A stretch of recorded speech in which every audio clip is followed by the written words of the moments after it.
So good morning, everyone. I am Elizabeth Hewlett, Chair of the Prince George's County Planning Board, and the Planning Board is now in session for its Thursday, July 8th, 2021 meeting. It's our 56th virtual meeting since the onset of the pandemic in March of 2020. As we continue business operations and planning functions to propel Prince George's County forward in a safe environment, I'd like to take a moment to remind everyone of our guidelines for our hearings. Speaker pre-registration and pre-submission of comments and exhibits is required. All participants must pre-register, and all materials or exhibits, if any, must be submitted by 12 noon on the Tuesday before the planning board meeting, as shown on the screen now, as announced in every weekly meeting, as posted on our website, and as clearly stated in bold red in our published weekly planning board agenda. Registered speakers and presenters may join the meeting with the link provided via the email from the planning board office, or may listen or participate by phone utilizing the call-in number provided in the email. Of course, the public may continue to watch planning board meetings streamed live, or if you wish to become a person of record, you may sign up on our online web form. Please see the screen for instructions. As always, we commence our hearings taking a moment of silence in honor of the individuals and loved ones throughout our community and nation who have passed away since our last meeting of July 1st, 2021. Within Prince George's County, Curry's Hardy, age 49, who is the owner of Hardy's Barbecue, right smack in Bowie on Old 450. It's a restaurant, a little takeout in Bowie, and a food truck and catering in Bethesda. He was the member of the 1991 University of Miami champion football teams, and I'm telling you, I was there every week at his place, Hardy's in Bowie. Best fried fish and ever. So we want to remember Mr. Hardy. Within the region, Norman Bernstein, age 100. He was a Greater Washington area real estate developer who worked with his brother Leo for years before launching his own business, now known as Bernstein Management Corporation. He formed Columbia Realty Trust and one of the first publicly owned real estate investment trusts in Greater Washington.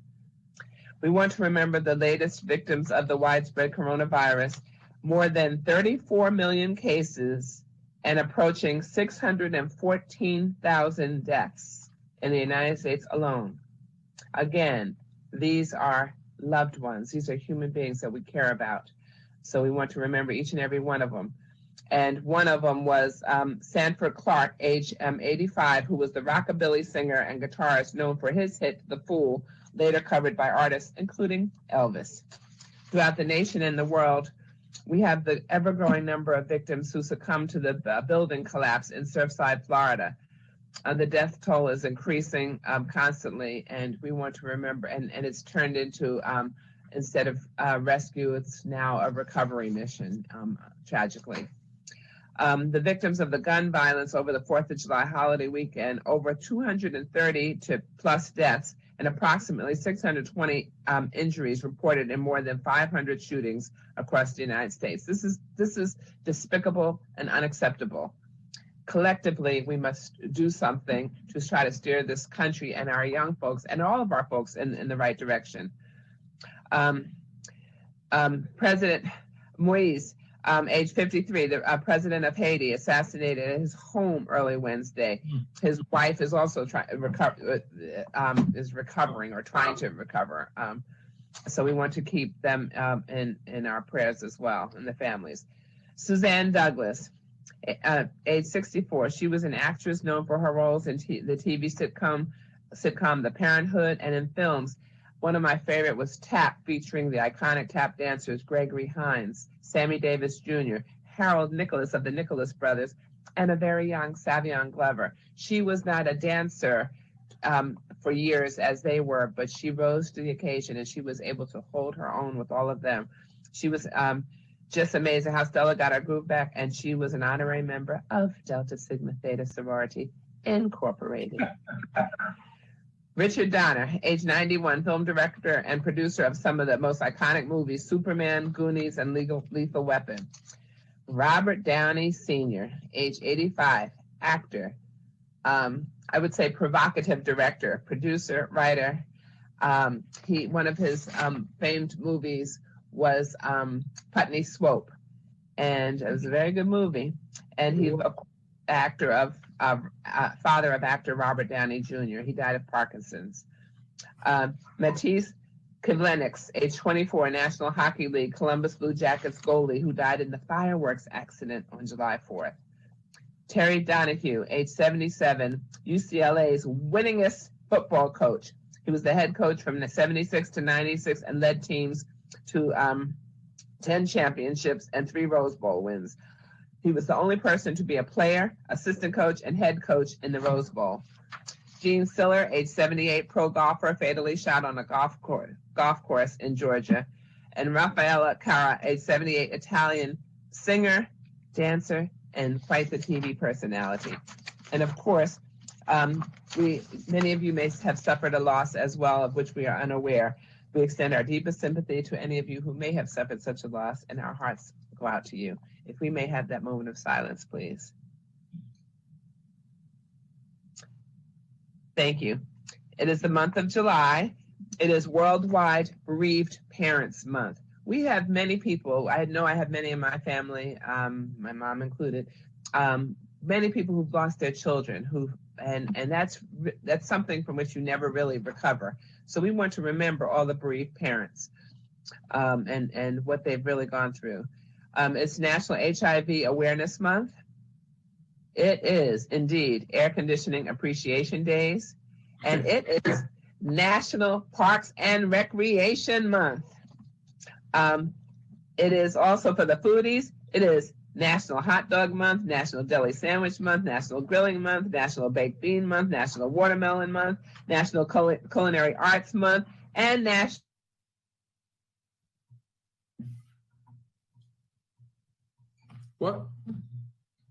Ice Cream Month. It's a whole lot of eating in July, but it's the makings of a wonderful sun this past weekend. It is July 8th, which is Coca-Cola Day. And in sports, hockey, Tampa Bay Lightning defeated the Montreal Canadiens last night, once again winning the Stanley Cup in back-to-back years. NBA, Milwaukee Bucks defeated Atlanta on July 3rd and are now up against the Phoenix Suns in the NBA. Phoenix is up 1-0, but I'm giving Phoenix a shout out because Monty Williams, the head basketball coach for the Phoenix, hails from Prince George's County and is a proud graduate of Potomac High School. Swimming. I don't really have a lot to say in swimming, except that I want to give a shout out to our amazing lifeguards and staff at the Wayne K. Curry Sports and Learning Center, who rose to the occasion to rescue someone who was drowning there and saved a pastor who will remain nameless. But it was their quick thinking and quick rising to the occasion and their skills as lifeguards that helped save the pastor. So we want to give a shout out to our folks at the Sports and Learning Center, Wayne K. Curry Sports and Learning Center, and to remind everyone it's imperative that we learn to swim. I want to give a shout out to Parks and Rec also for really pushing and promoting swimming. We start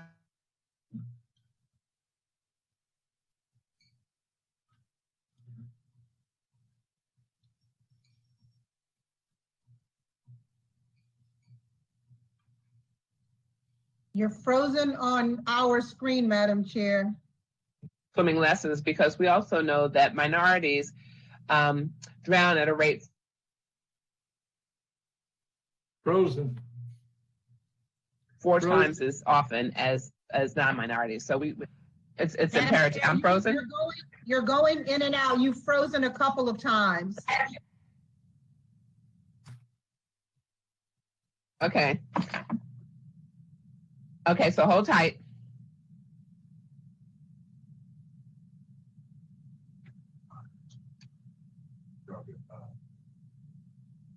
Is Daniel there too? I'm freezing. They're saying they can't hear me. I don't know. Can you hear me? We can hear you now. Okay, thank you. Okay, so anyway, I talked about making a splash. It's imperative that we teach people how to swim, and that's what our folks have done, because minorities drown at a rate 4 times as often as non-minorities. So in the field of swimming, I just wanted to give a shout out to our folks, our Department of Parks and Recreation, and specifically for saving the life of the pastor to the folks at the Sports and Learning Center. The Major League Baseball All-Star Baseball game takes place this Tuesday in Colorado. As you may recall, the Major League Baseball moved the game there from Atlanta in protest of Georgia's voting laws, such as making it illegal to provide water to the voters online. So it was moved. Wimbledon women's tennis semifinals tonight and championship on Saturday. Men's semifinals tomorrow, championship on Sunday. In the field of golf, hot off the presses, on the greens, local, less than pro Gingles, joined by Schumann, just in from Chicago today, will be taking on the competition in the not quite Masters on the greens. So other announcements, July, let's go to the slide 1. July is National Parks and Recreation Month, as I said, and the Department of Parks and Recreation is hosting Recreation Without Walls, offering all sorts of fun programs and sports for teens all summer long. There'll be a variety of indoor and outdoor activities, including baseball at our own Field of Dreams at Walker Mill Regional Park, Friday night lights with kickball, basketball, soccer, cheer, and dance squads. There'll be swimming, and there will be movies in the park. And then there'll be DJ battles and so much more. So for more information, see the link on the screen. Again, these have been very tough times, and we continue to grapple with anxiety, stress, fear, loss of friends and loved ones, and we're all a little stir crazy. But we have struggled and pushed forward valiantly, and we have been resilient. Restrictions are being lifted, but we ask that you exercise common sense and good judgment, and by all means, get vaccinated for yourselves and the safety of your friends and colleagues. I just saw on the news that the vaccination, the deaths from COVID at this point are, for the vaccinated are 0.8%. This is just for the month of June, 0.8%, well, less than 1% for the month of June for those who are vaccinated, and 99.2% are unvaccinated. 99.2%. That's a problem. It's something to think about. So please, by all means, get vaccinated for yourselves and the safety of your friends, colleagues, and loved ones. Again, and appreciate your flexibility.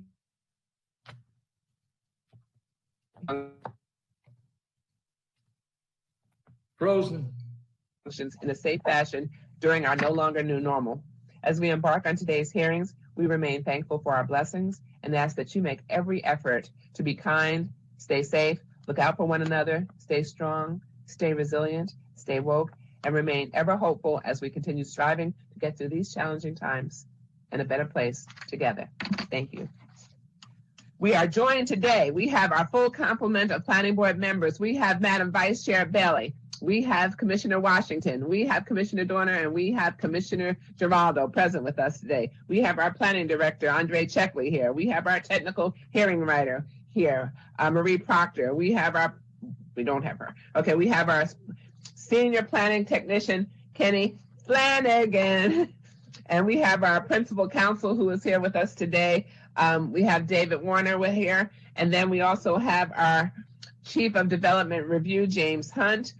We have our visual media intern, Amir King, who is present with us today. And he's been joined by Dan Hartman from the planning department, who is assisting our intern in the absence of Ryan Cron. And I think I pretty much got everybody today. So with that, I'm going to go to item 2, which is the draft minutes of the July 1st planning board meeting. Is there a motion? Move approval, Madam Chair. Second. We have a motion from Madam Vice Chair and a second by Commissioner Washington. Madam Vice Chair? Bye.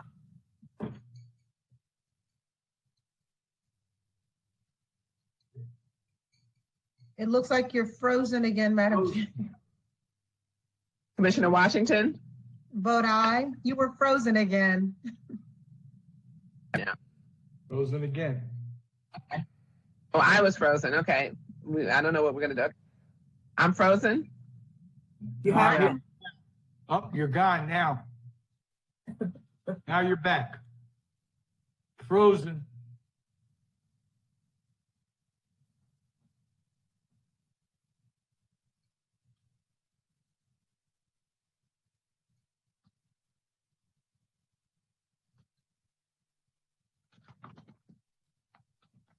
Can't hear you.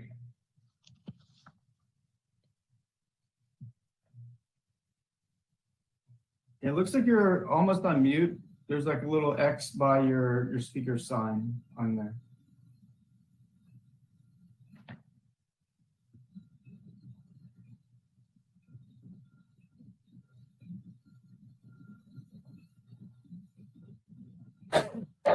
Mark, can you look back there? Can you reach back there and see if you find the clock? Hi.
This conference is no longer being recorded.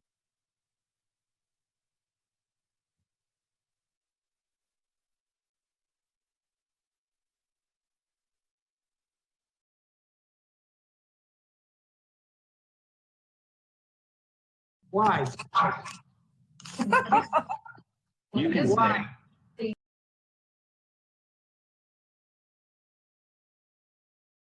Call them out so that we know where they are on the plan. And we had Commissioner Dorner? Some- So we just talked about it. And they've all Okay, been- ma'am. There's someone is talking, the whole conversation is being heard, so we need whoever that is to mute.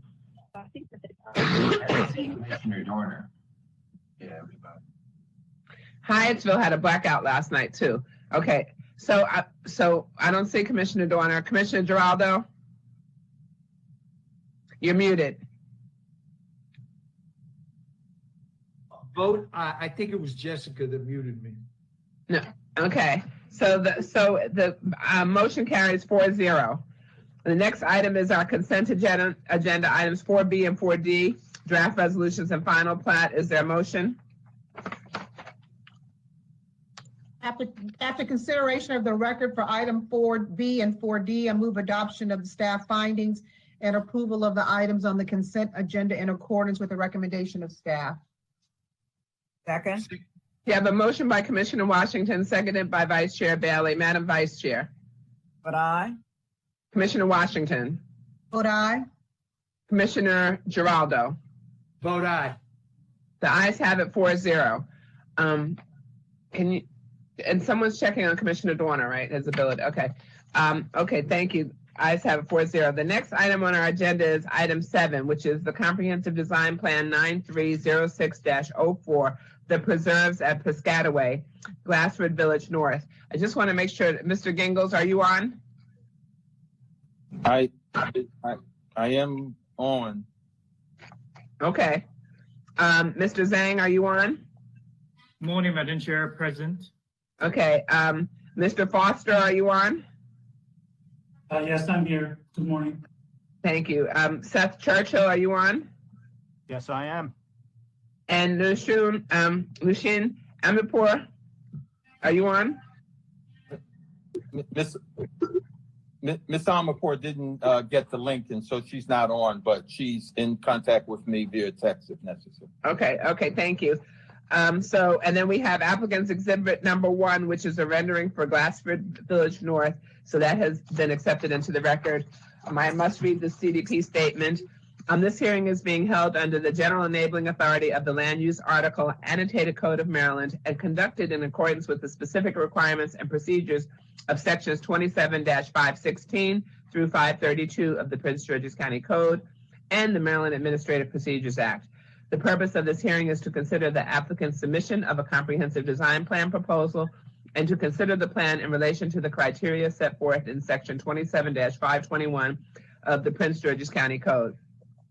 All persons appearing before the board to present testimony in this matter must be sworn in. So those are the people who have signed up. It is not our counsel, our less than master's counsel, so it would be Mr. Foster and Mr. Churchill. In the presence of Almighty God, do you solemnly promise and declare that the testimony you are about to give before this board is the truth to the best of your knowledge and belief? Yes. Okay, I hear one yes. Okay, thank you. Okay, so the proceeding obviously is being recorded. All exhibits must be properly marked, which they have been. It's only one, and that was it. So with that, Mr. Zhang, you're on. Good morning, Madam Chair, members of the planning board. Can you hear me? Yes, and I just wanted to apologize. Apparently, there was a storm. There were power outages everywhere, and so the whole building where we're located is having network problems today. So we're going to try to proceed. So thank you for your patience and indulgence, everyone. Mr. Zhang. Thank you, Madam Chair. Good morning, Madam Chair and members of the planning board. For the record, this is Henry Zhang with Urban Design Section. Item 7 in front of you is a revision to previously approved CDP, limited to conditions 1A1 to 2 regarding architecture design standards governing 14 single-family detached lots in the Glassford Village North only. Next slide, please.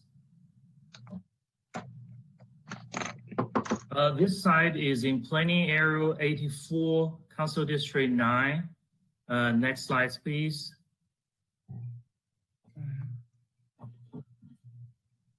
Specifically, the 14 lots, basically as outlined in red, are located at the intersection of Livingstone Road and the Piscataway Road. Next slide, please.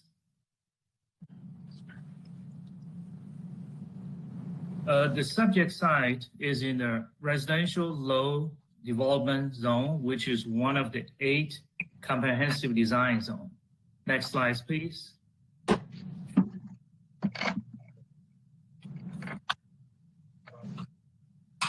This is the aerial photo show that the site basically undeveloped and then most of them wooded. And then the lower part of the slide shows the southern section of the Glassford Village. Next slide, please.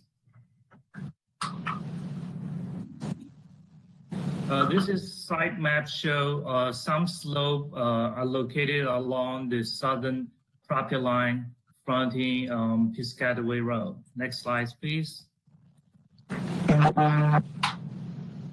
This conference will now be recorded.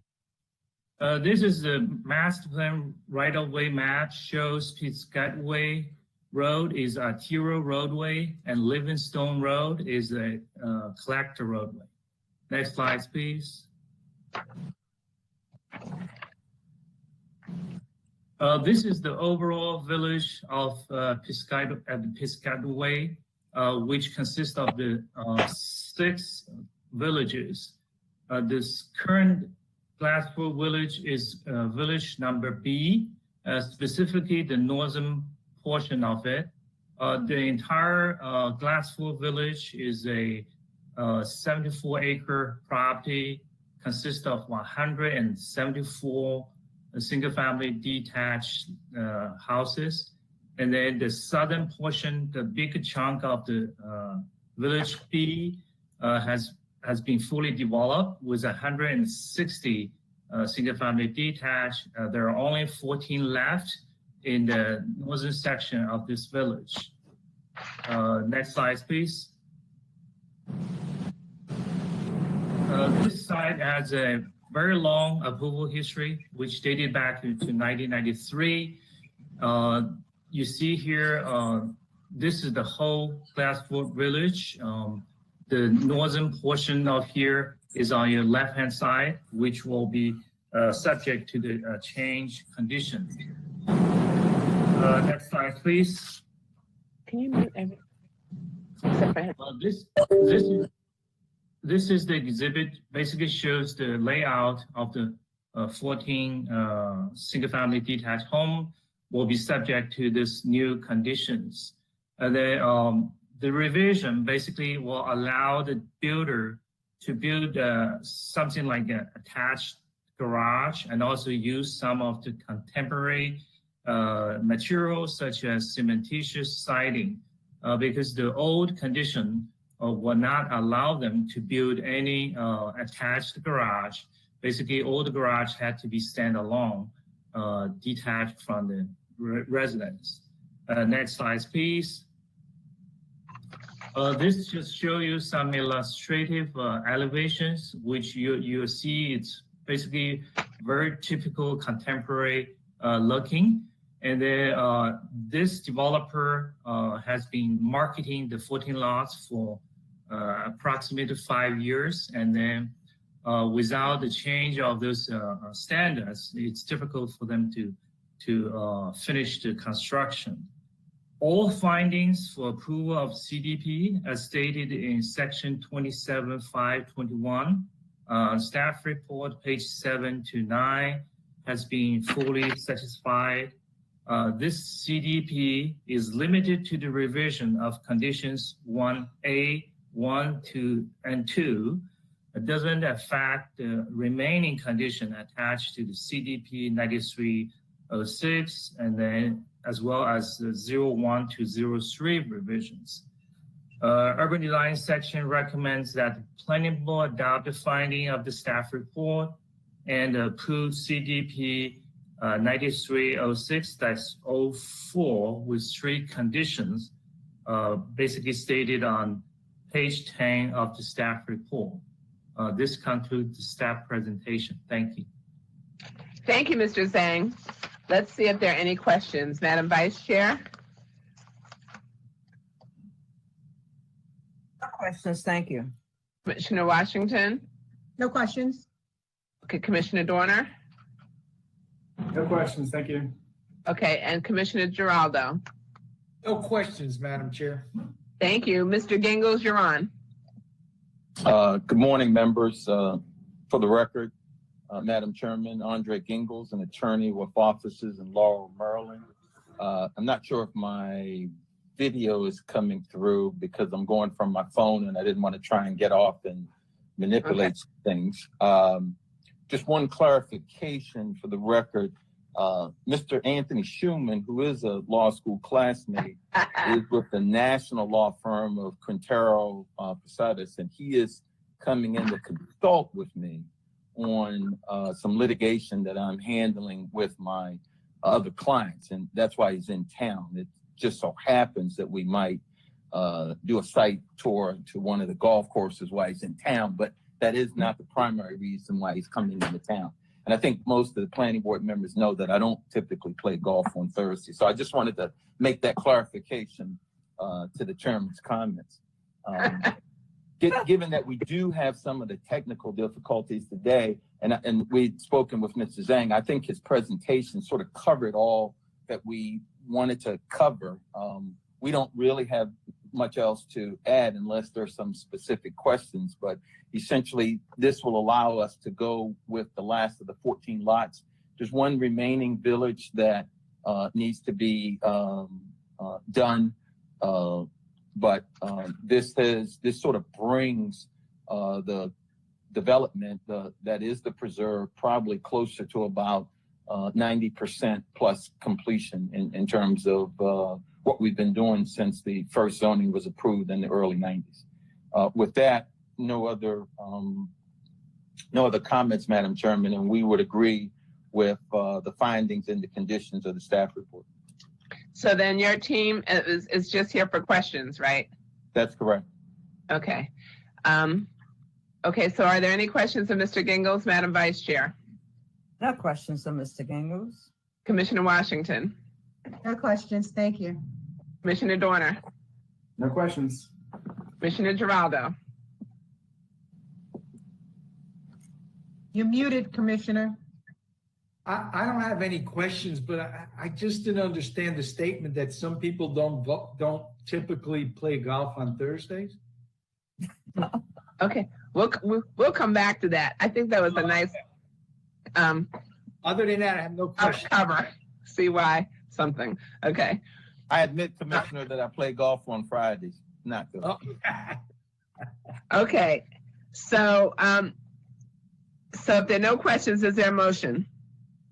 Madam Chair, I move that we adopt the findings of staff and approve CDP-9306-04 in addition to the revised condition 1A, 1 and 2 and new condition 6 as outlined in staff's report.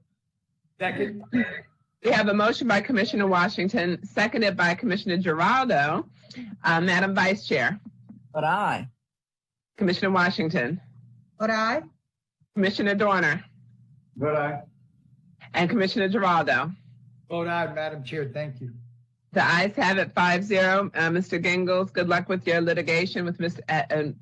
With Mr. Schuman, and also your not quite masters. Okay.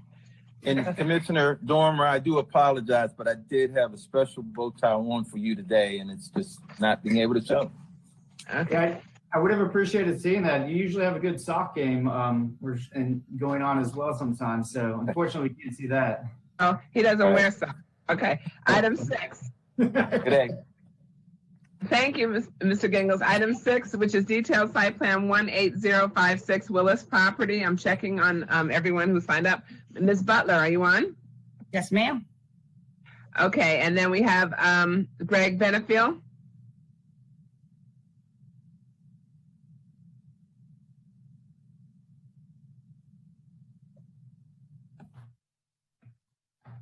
So did he get the new link?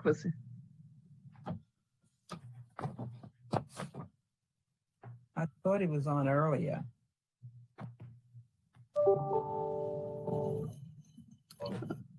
Looks like he, Greg Benefiel, are you? Because there are 2 people who phoned in, so we can't tell who they are.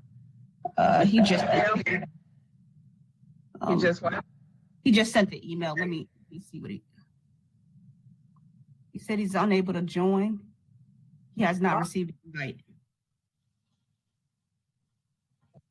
I'm sorry, what was that? He's not able- Received a link or something. Yeah, he says that he's unable to join the planning board. He has not received the invite. He just sent it. I could tell him check his spam. He signed up, so tell him from Michael Jackson and from Anika Jackson. From Anika, okay. But you know what? I think we're probably okay. But can he can't hear anything.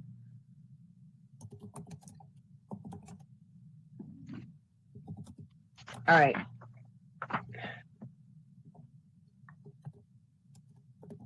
You know what, give him the phone number and ask him to call him, because this is a simple case. We're talking about a single family dwelling. Give him the phone number, just ask him to call in. All right, give me a minute.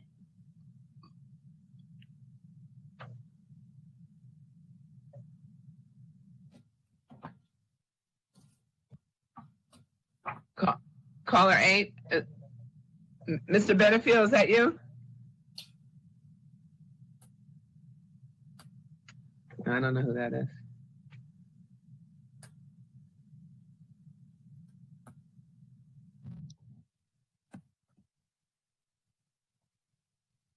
Ms. Butler, did you give him the number to call in?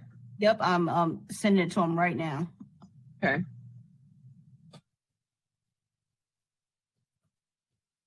Unfortunately, sometimes the link goes to spam, so. Yeah, I thought I seen him on earlier though, but I thought I did as well. But yeah.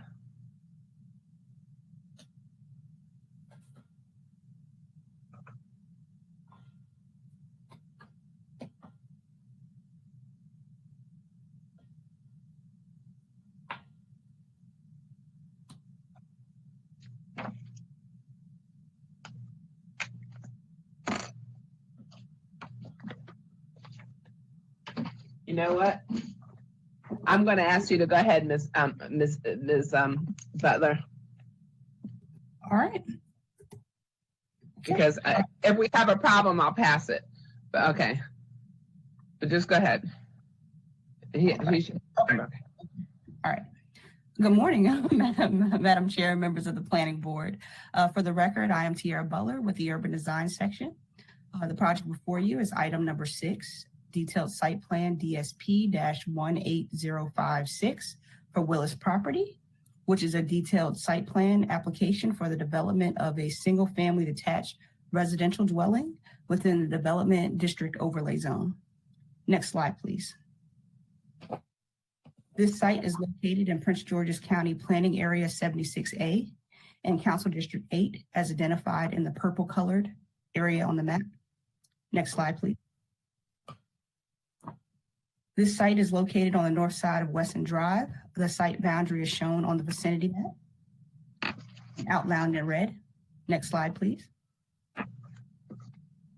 This property is zoned one family detached residential, R80, as represented in the yellow color area on the zoning map. Next slide, please. This slide shows the site is located in both the military installation overlay and the development district overlay zone as shown with the hatch pattern on the map. Next slide, please. This aerial photo shows the existing conditions of the property, which is currently undeveloped and wooded. Next slide, please.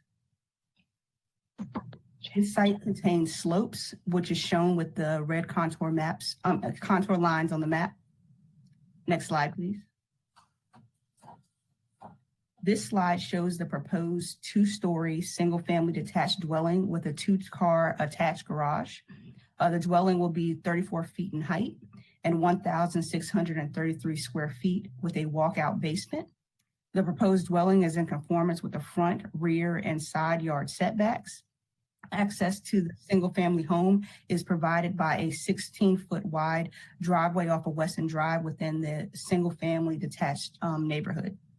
Next slide, please. This last slide shows the architectural elevations. The exterior dwelling includes a design consisting of a front covered porch, a front-loaded garage, siding, a rear-covered concrete patio, asphalt shingles, and gabled roof. And with that, Urban Design staff recommends that Planning Board adopt the findings of this report and approve detailed site plan DSP-18056 for Willis property, subject to the following conditions found on page 8 and 9 of the staff report. And this concludes staff's presentation. Thank you, Ms. Butler. Let's see if there are any questions. Madam Vice Chair? No questions. Thank you, Ms. Butler. Okay, Commissioner Washington? No questions. Thank you. Commissioner Dorner? No questions. Commissioner Giraldo? No questions, Madam Chair. Okay, so with that, there are no questions. There's no one else here to speak. Mr. Benefield, to my knowledge, has not gotten back on, but we are, it seems like, depending on the motion, I mean, it's a single family detached home, one dwelling. If he gets on and has some problem with whatever the vote is, we can reconsider this today. Okay. So is there a motion? Madam Chair, I move that we adopt the findings of staff and approve DSP-18056 along with the associated condition as outlined in staff's report. Second. We have a motion by Commissioner Washington, seconded by Commissioner Giraldo. Madam Vice Chair. Vote aye. Commissioner Washington. Vote aye. Commissioner Dorner. Vote aye. Commissioner Giraldo. Vote aye, Madam Chair. The ayes have it 5-0. Ms. Butler, I would appreciate it if you would reach out to Mr. Benefiel now at the conclusion, which is now, and let him know the outcome. And if he has any problem whatsoever, we will revisit that today. Okay?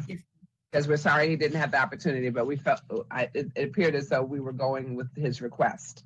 So, but I don't want to foreclose his opportunity to be heard if he has a problem with this and didn't get a chance to speak. Okay? So you let us know. Thank you. All right, thanks. Okay, so the next item on our agenda is item 5, which is the zoning map amendment A-10060 Saddle Ridge. I'm going to do a check to make sure we have everyone. Mr. Sievers. Yes, ma'am, present. Mr. Tedesco. Good morning, Madam Chair. I'm present. Okay. Charlie Howe.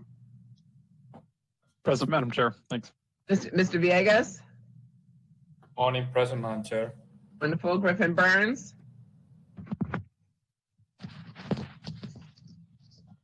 Griffin Burns or Holly Tompkins. Present. Okay. Mr. Del Balso. Now, Mr. Del Balso. Good morning, present. Okay, there we go. And Dowell. Or Steve Allison. Look, we got 5 people. Steve Allison, present, Madam Chair. Okay, wonderful. So Rogers Consulting is completely covered here. Okay. We also have one piece of one exhibit is applicant's exhibit number 1, which is depicts the or demonstrates the community outreach. Okay. And with that, Mr. Sievers, you are on. Good morning, Madam Chair and members of the board. For the record, I am Thomas Sievers, Senior Planner with the Zoning Section. Item number 5 on the agenda is a zoning map amendment for Saddle Ridge, A-10060. The application requests the rezoning of the property from the RE and RR zones to the RS zone. It is before you today because the RS zone is a comprehensive design zone. One additional exhibit was received this past Tuesday prior to the deadline from the applicant's representative, Matt Tedesco. The exhibit was added to the additional backup and uploaded to the web. I will address this item at the end of the presentation. Next slide, please. The site is located in the southern part of Prince George's County within Planning Area 85A and Council District 9. Next slide, please.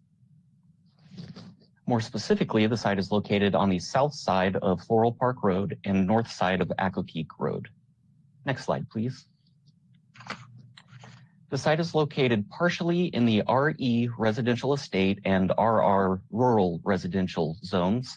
The property is bound to the east by vacant and developed land in the RE and RR zones, to the south by Maryland 373 Accokeek Road with vacant land and a former gravel mine beyond, to the west by vacant and developed land in the RE zone, and to the north by Floral Park Road with single-family detached residences in the RR zone beyond. Next slide, please. The aerial photograph shows that the subject site is vacant. Next slide, please. The site map shows that the topography on the site is highly varied with steep slopes and streams throughout. Next slide, please. The master plan right-of-way map shows the master plan collector roadway of Accokeek Road abuts the property to the south, and primary roadway Floral Park Road abuts the site to the north. Both roadways connect to Master Plan Freeway, Maryland 5, Branch Avenue, and US 301 Robert Crane Highway to the east. Next slide, please. The preliminary plan of subdivision 4-07076 for the estate at Pleasant Valley was approved on March 22nd, 2012 as a conservation subdivision. The development included 258 single-family detached lots and 13 parcels and was subject to 31 conditions of approval. PPS 4-07076 is valid until December 31st, 2021, but it should be noted that the PPS has not yet been certified. Next slide, please. This property is subject to the provisions of the Woodland and Wildlife Conservation Ordinance because the property is greater than 40,000 square feet in size and contains more than 10,000 square feet of existing woodlands. A Type 1 Tree Conservation Plan, TCP 1-044-07, was previously approved with PPS 4-07076, but again, it should be noted that the TCP1 has not yet been certified. The requested change in use will result in a minimal change to the woodland conservation threshold, which is currently 25% in the RE zone and 20% in the RR zone. The proposed zoning change to the RS zone would reduce the threshold to 20%. All future development review applications are subject to the WCO and are not grandfathered for woodland conservation regulations. A tree conservation plan in accordance with the current regulations is required for future applications. Next slide, please. The basic plan layout shows the site is bifurcated by Pepco transmission lines and natural features with 4 development pods, A, C, D, and E throughout the site. Woodland conservation has been maximized to the fullest extent possible in conjunction with the previously approved conservation subdivision, and stream crossings are not proposed to further preserve the regulated environmental features. Next slide, please. The applicant seeks approval to amend the basic plan with single-family attached, single-family detached, open space, trails, and recreational facilities with density ranging from 737 to 955 dwellings, or 2.7 to 3.5 dwellings per acre, in accordance with the low density recommendations and provisions of the RS zone and Subregion 5 Master Plan and SMA. Density above 2.7 units per acre will require the provisions of public benefit features. Those proposed include paths, open areas, and a pool with clubhouse. The density exhibit shows the range of units proposed in each development pod. In conclusion, the zoning staff recommends that the planning board adopt the findings and approve the rezoning application for Saddle Ridge A-10060 for transmittal to the zoning hearing examiner and the district council. As previously stated, the applicant provided one additional exhibit, which provided notice of a virtual public hearing held on June 29th, 2021. This concludes staff's presentation. Thank you, Mr. Severs, and thank you for reminding me that there were in fact 2 exhibits, the statement of justification. So I appreciate it. So let's see if the board has any questions of you at this time. Madam Vice Chair. No questions at this time. Thank you. Okay. Commissioner Washington. No questions, thank you. Commissioner Dorner. No questions. And Commissioner Giraldo.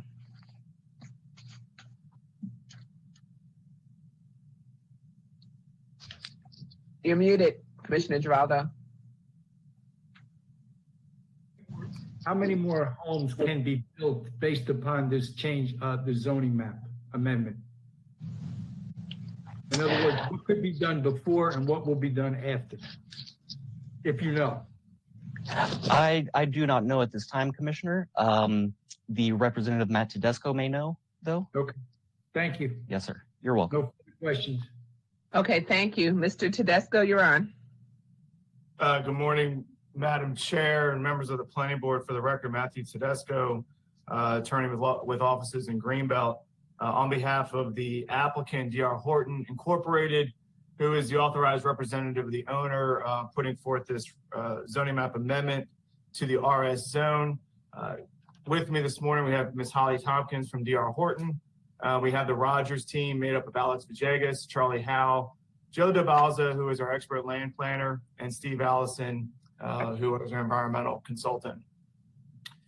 First and foremost, certainly want to thank staff and Mr. Severs for their review of this application.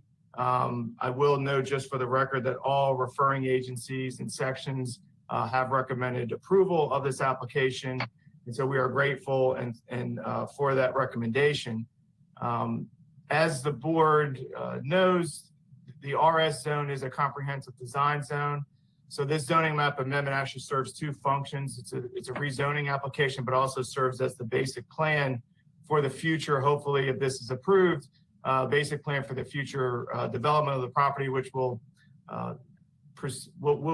subsequently be preceded by a comprehensive design plan, preliminary plan of subdivision, and a specific design plan. We believe that in the choice of the comprehensive design zone provides for improved methods of land use controls while meeting the need to encourage the optional and imaginative utilization of land contemplated to fulfill the recommendations and purposes of the general plan and the master plan. In particular, the RS zone encourages and stimulates balanced land development and improves the overall quality and variety of residential communities in the regional district. As the board knows, in the Brandywine area over the last few decades, Brandywine has developed into a suburban pattern with developments such as McKendree Village, Chadsford, which is also a CDZ, Calm Retreat, which is in the MXT zone, the Branch Avenue development to the north of this, which is the MXT. Those are all west of Crane Highway, Maryland 5. We also, in the Brandywine area, have other comprehensive design zone developments, including the Villages of Timothy Branch. We have Stevens Crossing, which is within the MXT zone. In addition, the Brandywine Center has been developing with local and regional commercial uses near the US 301 Maryland 5 intersection to the east. The applicant envisions a high-quality suburban development below the maximum density, and this is getting to Commissioner Giraldo's question. The basic plan envisions a development density below the maximum density envisioned for the residential low areas as provided for in the master plan. The key ingredients of the basic plan include a variety of housing types, open spaces with pedestrian paths and sidewalks, bike paths and lanes, connecting residents with a series of private recreational facilities throughout the community.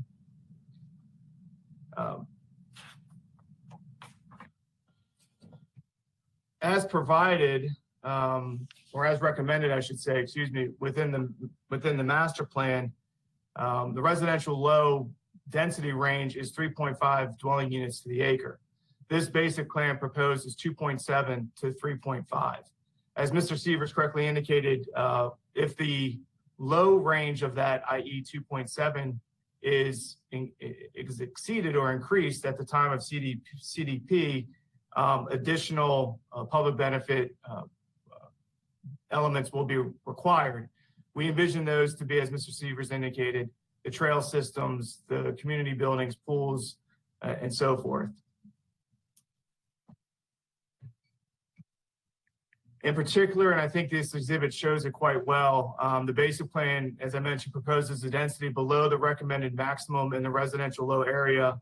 And the concept plan, which as you see on your screen, which is we've identified as Exhibit C in our material that we submitted to staff, shows the clustering of development areas away from the environmentally sensitive areas associated with the Birch Branch and its tributaries.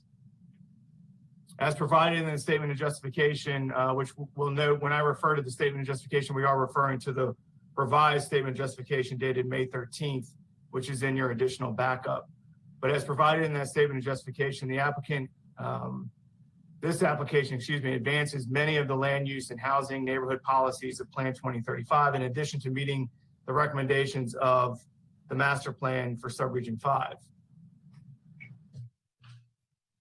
The proposed Saddle Ridge Basic Plan meets all the legal requirements set forth by the zoning ordinance, including specific required findings and the recommendations of the master plan and Plan 2035. It implements the density recommendations of the master plan and specific land use and housing and neighborhood policies of Plan 35. It also addresses, we believe, the 2019 Comprehensive Housing Strategy and housing opportunities for all. The proposal will not be detrimental to the public health, safety, and welfare. Adequate public facilities exist to serve the proposed development, including water and sewer, schools, fire, and emergency services. The proposed plan includes active and passive recreational opportunities for the health and enjoyment of its residents.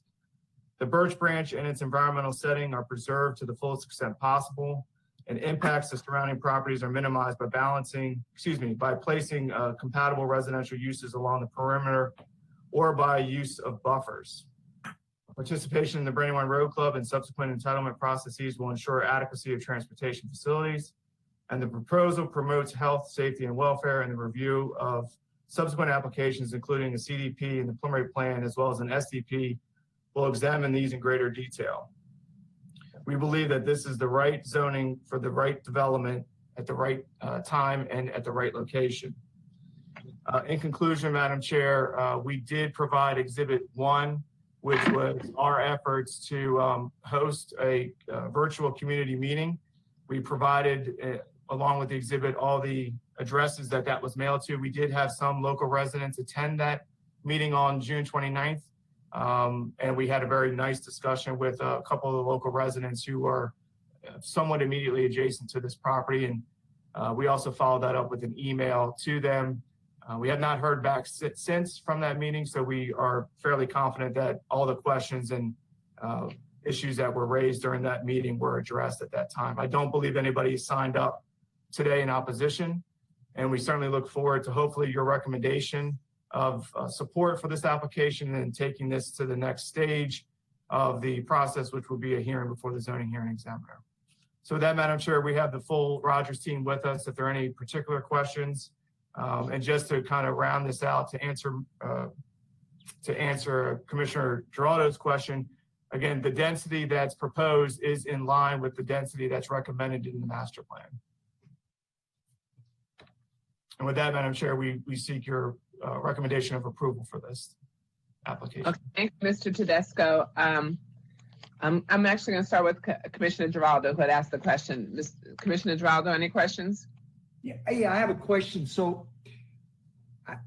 it's correct that under the proposed zoning map, countywide zoning amendment, it's still proposed for the property remain as RR and RA, is that right? We're requesting the property be rezoned from RR and RA to RS. I understand that, but under the proposed countywide zoning map amendment, that was envisioned that it would remain as it is now. Isn't that right? That is correct. So in this part of, so you're going to go with RA and and you're going to put townhouses there as well? We're hopefully seeking to go to RS and have a mix of housing product types, correct? Between single family detached and single family attached. Okay, I don't have any questions, Madam Chair. Okay, thank you. Madam Vice Chair? No questions, thank you. Commissioner Washington? No questions. Commissioner Dorner? No questions. Okay, so Mr. Tedesco, your folks are here just to answer questions at this point? That's correct, Madam Chair. Okay, Mr. Del Bazo? Any comment? Sorry about that. I was trying to unmute. No, I've got no comment. Madam Chair, I'm sorry. Just for the record, I do want to just for the record indicate that we further incorporate and adopt as our testimony here today the statement of justification dated May 13, 2021, and Mr. DeBazzo, as an expert land planner, would submit as his testimony that statement of justification as well, just for the record. Okay, thank you. We have that. Listen, I just had to go to Mr. DeBazzo. Okay. Look, Mr. DeBazzo, I know you miss us. Okay. I do. Okay. So if there are no other questions, is there a motion? Madam Chair, I move that we adopt the findings of staff and approve A-10060 for transmission to the zoning hearing examiner as well as the district council. Second. We have a motion by Commissioner Washington, seconded by Madam Vice Chair. Madam Vice Chair. Vote aye. Commissioner Washington. Vote aye. Commissioner Dorner. Vote aye. And Commissioner Geraldo. Vote no. Okay. Well, the ayes have it 4-1. Okay, thank you. The next item, and take care, everyone. The next item on our agenda is mandatory referral 2111F as in Frank, United States Department of Food and Drug Administration. Let me check, just make sure we have everyone. Ms. Osei? I'm here, Madam Chair. Okay. Mayrai, I'm gonna mess this up. Mayrai Ibrahimi? Are you present? I saw the name, yeah. Are you unmuting? You see it? But you can't unmute, they have to unmute? You have to unmute yourself. Madam Chair, he's trying to unmute right now. Okay. Well, while we're doing that, let's go to Shelley Jones. Are you present? Present, Madam Chair. That was you, okay. And Rod Henderer Present, Madam Chair. and Elizabeth Estes. Present, Madam Chair. We also have Ruth Mills I'm present, Madam Chair. and Adam Catherine. Present, Madam Chair. Okay, so now, but I need to know, I'm sure I messed up this name anyway. Is the person from FDA, he's trying to get on still? He's still trying to get on. Mary R. He'll be joining us in just a second. Mary R. And how do you pronounce the last name? Ibrahim. Yes. Good morning, Okay. and I'm live. Okay, wonderful. So, okay, so Ms. Osei, you're on. You're ready. We're ready for you. You're muted. You're muted, Ms. Osei. There we go. Okay. Good morning, Madam Chair, members of the board. My name is Christine Osei. I'm with Countywide Planning Division, Special Projects Section. Item 8 is a draft master plan for United States Food and Drug Administration, FDA Milkirk Road Campus Master Plan. This was an expedited review from the National Capital Planning Commission, requesting comments for the September 2nd meeting. This project has a funding constraint for this project to be able to be approved by the NCPC in September. So we had to take it on. It was reviewed by our staff in less than 45 days. It's normally a 60-day review. We had to expedite the review in order to meet the deadline. The draft master plan seeks to consolidate FDA facilities at the Milkirk Road campus with a projected 1,800 employees within the next 20 years. There are 4 development alternatives for consideration. There's a no action plan, an alternative A, B, and C. At this time, there's no specific development and no preferred plan has been selected among the 4 alternatives that are under discussion. A master plan is needed to accommodate projected growth to support FDA consolidation efforts at MRC. The new plan will guide planning, design, construction of new buildings, and the overall infrastructure at the site. There are 2 companion documents that were reviewed in conjunction with the master plan by our staff, the environmental impact statement and the transportation management plan. Next slide, please. The site is located in the regional, within the regional context. You can see adjacent to existing FDA sites, the White Oak facility and the College Park facility. And within connected highways, the BW Parkway and I-95, within direct connections to Washington, D.C. and Baltimore. Next slide, please.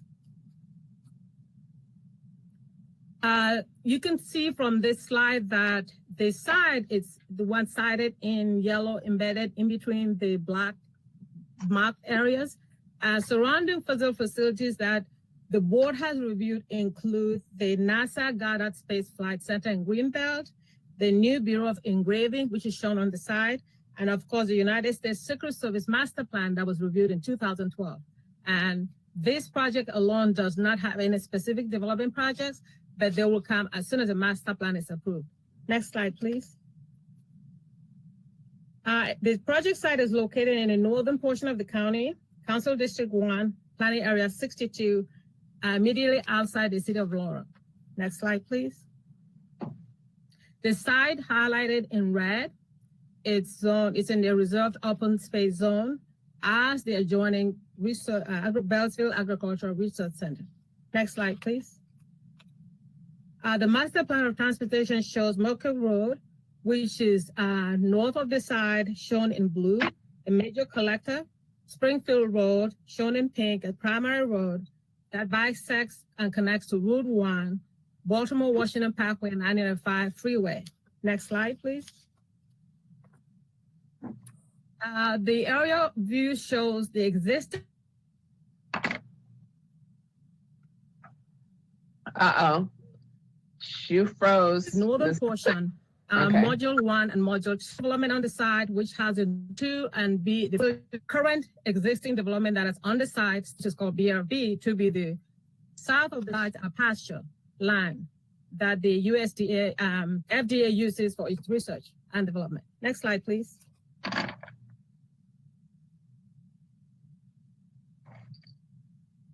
Next slide.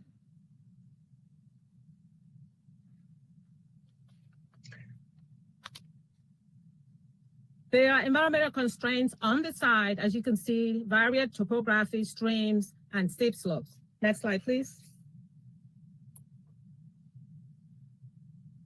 Other environmental constraints involve wetlands, stream valleys, and a lot of tree cover. Next slide, please. The existing condition, which is shows existing offices on the side, 480,000 square foot office and lab space, 300 employees, and about 40 visitors that come to the site a day, and 30 pastures of land, which is used for research by FDA and also parking. The projected growth is to expand employees into the site in the next 20 years from 300 to 1,800 and improve the general infrastructure and protect the environment. Next slide, please. And of course, like any other federal facility, security is top on the line. As you can see, there are 4 gates access to the site. The main access is on Moquett Road, which is shown on the northern south of Moquett Road. Other private accesses that are open only for emergencies only. Next slide, please. The existing access to the facility is shown on your left. And then to the south is the proposed access rendering that will come into place as the master plan is approved and future development takes place. Next slide, please. These are existing buildings on the site. Next slide. Existing circulation, both vehicular and pedestrian on the site currently. Next slide. The area boundaries for the site. The area shown in red is the west parcel. This is where the FDA focus is. And the west parcel existing development is what is shown on the northern portion of the site with access from Moquett Road. Next slide. FDA has 4 major goals. One of them, of course, is image as a leading scientific institution. And the second one being economics, how to be able to reduce dependency on leased facilities and maximize operation on all their sites. The next slide, please. Also to maintain environmental stewardship. Whatever is going to be developed on the site, the EIS will guide changes on the land based on protecting the environment. And of course, transportation. There's a major infrastructure that will take place to change as the population grows on the site. Next slide, please. The draft master plan focus areas, as I discussed earlier, is on the west parcel, and it shows module 1 and 2 and the Beltsville Research Facility. All the proposed development for alternative A, B, and C will focus on those 2 areas. Next slide, please. The development that is projected for the area will follow sustainable design elements. One of them are shown on the slide, the green wall, micro bioretention, and elevated boardwalk. Next slide, please. Security fencing as well will be focused on the site as discussed earlier, but it will be designed in a way that respects and honors the environment and subdues the infrastructure in a way that doesn't become an institution barricaded. Next slide, please. It also sustainable involve maintaining the environment and bringing in a solar element into most of the buildings that will be built. Next slide. As I mentioned before, there are 4 development alternatives. There's a no-build alternative, means everything stayed the way it is with 300 employees, and the two buildings, module 1, 3 buildings, module 1, 2, and the research facility. And then the second one will be alternative A, which is a more compact development integrating the old and the new. Ms. Osei, you're frozen. Alternative B is a dual campus distributed sites. And all of this extensively discussed from page 7 and 10 of the staff report. Next slide, please.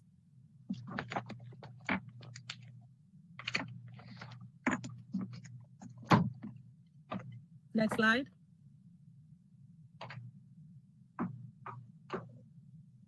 Okay. The first alternative, which is a no action, if nothing is done, it stays the way it is. Next slide.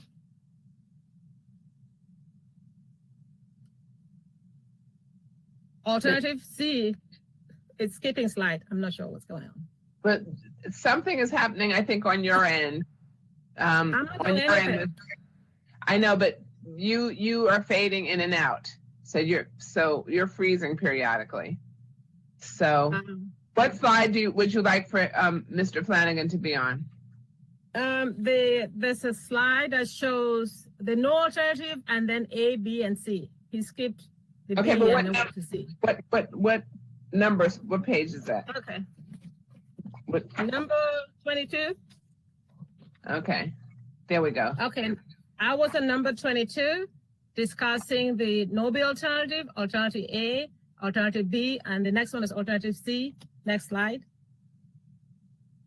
Those aren't my pages. Okay, the first one, image shown, if nothing changes and no other alternative is selected, it remains as it is today. The next slide. And alternative C is the fourth alternative that is being considered. Changing and re-imaging the Beltsville Research Facility. So can we go to on my slides, the numbering on my slides is a little bit different. My slide number 24, the one that I printed, has alternatives A, B, and C all on one slide. Yeah, from the staff dry run, it was recommended that it was crowded, that I split it. Oh, okay. And make changes to highlight it and refer to the staff report. So okay. That's sorry, I forgot to acknowledge that. It worked yeah. for me. Okay. Okay. Okay. Next slide. Yeah.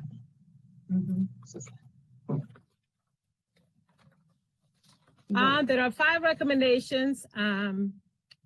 This being a master plan without any specific development, staff met 5 recommendations. The first one is looking at healthy building policy. Staff is returning back to office for the FDA campus. It's discussed in the master plan, but they need more information to expand how the healthy building concept will be implemented.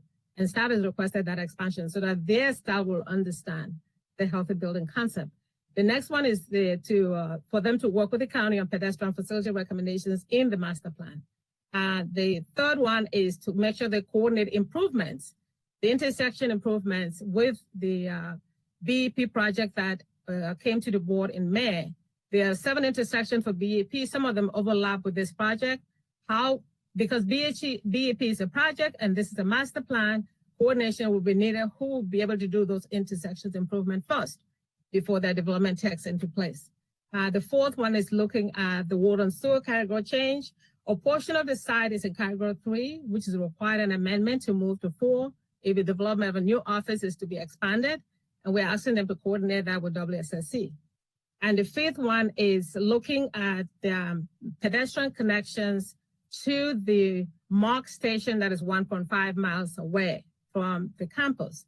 They acknowledge in the master plan it's difficult to get to that location, and that's the only station that brings staff in. And so we're asking them to see if they can make improvements for pedestrian and bicycle connections from the campus to the MARC station, which is 1.5 miles away. Staff is requesting the planning board to accept the recommendations presented in the staff report and transmit the package And Ms. And this Osei, Ms. Osei, you froze a little bit. I need for you to repeat. the staff presentation. Madam Chair, I would like to acknowledge our staff who did so much work within a short time to review 4 major documents to be able to meet the deadline and bring this project before you to meet the NCPC Commission meeting on September 2nd. The master plan, the environmental impact statement, and the transportation management document. Those were 3 major documents that we had to review in less than 45 days. And our staff really stepped up to the plate to meet the deadlines to be able to have this project presented to you today. So I just would like to just acknowledge each one of the staff who participated in the project. This concludes staff presentation. Thank you. Okay. Thank you so much, Ms. Osei. You faded in and out on your staff recommendations, but we have them listed here. And of course, they're in the staff report and in the PowerPoint, which we have before us as well. So we appreciate that. We thank you and all the rest of our staff for working so hard to, in an expedited fashion, to bring this before the board for review. And I just wanted to confirm that right now, I think there are about 300 employees, but phase 1 would be adding 700 for a total of 1,000. And that's over a 5 to 6 year period. And then phase 2 would be maybe over 20 years, in 20 years, and that would add an additional 800 for a total of 1,800. That's the goal. Yes. Okay. So now I'm going to see if the board has any questions of you, and I'm going to see who of the many people that we've signed up to, that have signed up to speak, actually wants to speak. Okay, so let's see if anyone has questions of you. Madam Vice Chair. No questions, but thank you for acknowledging the work that's been done on this project, and thank you very much for your leadership. Okay, Commissioner Washington. No questions. Thank you, Ms. Osei. Commissioner Dorner. No questions. Yeah, thanks for definitely acknowledging the hard work by staff, and I appreciate all the kind of different options that they've worked out with better accessibility and different impervious impacts. The site itself, the proposals look pretty nice that they could end up being. So thanks for all the hard work. Okay, and then Commissioner Geraldo. I have no questions, but I do want to join the commissioner's comments, thanking Ms. Osei and staff for the great work that they've done on this. Thank you. Okay. Okay, so now, who wishes to go next? Is Mr. Ibrahimi? Actually, thank you for the council, and no, I don't have any comments at this time, and I'm here. I'm Director of Engineering at FDA, and if there are any questions that our GSA team needs to defer to me, I will be glad to answer. Thank you. Okay, wonderful. Now, can you just state your name slowly for me so I don't, and next time I get it right? Yes, it's Mayar. Mayar Ibrahimi. Okay, Ibrahimi. Okay, got it. Thank you. Shelley Jones. Good morning, Madam Chair. How are you? I did want to speak for the team. Good morning, Madam Chair, commissioners, and staff. I'm Shelley Jones. I'm a GSA Senior Planner and Project Manager for the project. On behalf of the team, I'd like to thank the Commission for hearing and considering the project today. And I'd like to join with Ms. Osei and acknowledging and thanking the county staff and her team for their feedback over the months that we've been working on this project, the review, and definitely the expedited efforts that they've provided us. They've been extremely helpful and responsive with us through this master plan submission and getting it onto the agenda today. So we definitely want to thank the mandatory referral reviewers led by Ms. Osei and Mr. Ray, as well as the other departments that participated in the many coordinations and the reviews that they've done. So thank you so much. Briefly, I'd like to share a little bit about the background of the project and the significance of this master plan. In 2016, FDA embarked upon a master planning effort to inform their consolidation of their National Capital Region employees onto federally owned property. That planning resulted in several documents. The 2018 MRC Land Use Feasibility Study and the approved 2018 FDA White Oak Master Plan. And the White Oak facility, as you know, is in Silver Spring, Maryland. But due to a number of factors, this master plan, the MRC master plan, was not able to get started and did not begin until this past fall. As Ms. Osei stated, this master plan submission is critical and it's due to the funding and scheduling constraints which must be met by the end of September. So the MRC master plan is important because it is a part of a larger and continuing endeavor to assist FDA in their future consolidation decisions and as they pursue appropriations. Moving forward, the final will continue to consider stakeholder feedback and recommendations and track and evaluate data of nearby projects to inform the master plan, i.e. the BEP project that's going on. And once funding is available for the design and construction of individual projects, FDA and their consultants will continue coordination with Prince George's County, review and permitting agencies and other stakeholders as well. We look forward to hearing any comments that you guys have. And joining me, as you stated, are members of our consulting team and Mary R. from FDA, the FDA's representative, to address any questions you all may have. And thank you very much. Thank you so much, Ms. Jones. So let's see if there are any questions of you at this time, Madam Vice Chair. No questions, and thank you. Commissioner Washington? No questions. Thank you, Ms. Jones. Commissioner Dorner? No questions. Okay, and Commissioner Giraldo? Ms. Jones, thank you. I have no questions. Okay, thank you very much for your presentation today, Ms. Jones. So Rod Henderer? Good morning, Madam Chair. I've led the master planning effort. It's been a privilege to do so. I'm only here to respond to any questions that you or your other commissioners may have. Thank you.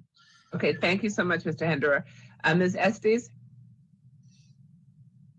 Yes, how are you? I just like Mr. Henderer, I'm here to respond to any questions that the commission may have. Thank you. Thank you. Ms. Mills? Yes, I'm also just here to answer any questions the commission may have. Okay, and thank you. And then Adam Catherine. Good morning. Same with the other folks. I'm just here to answer any questions as the traffic engineer on the study. Wonderful. Okay, thank you all so very much.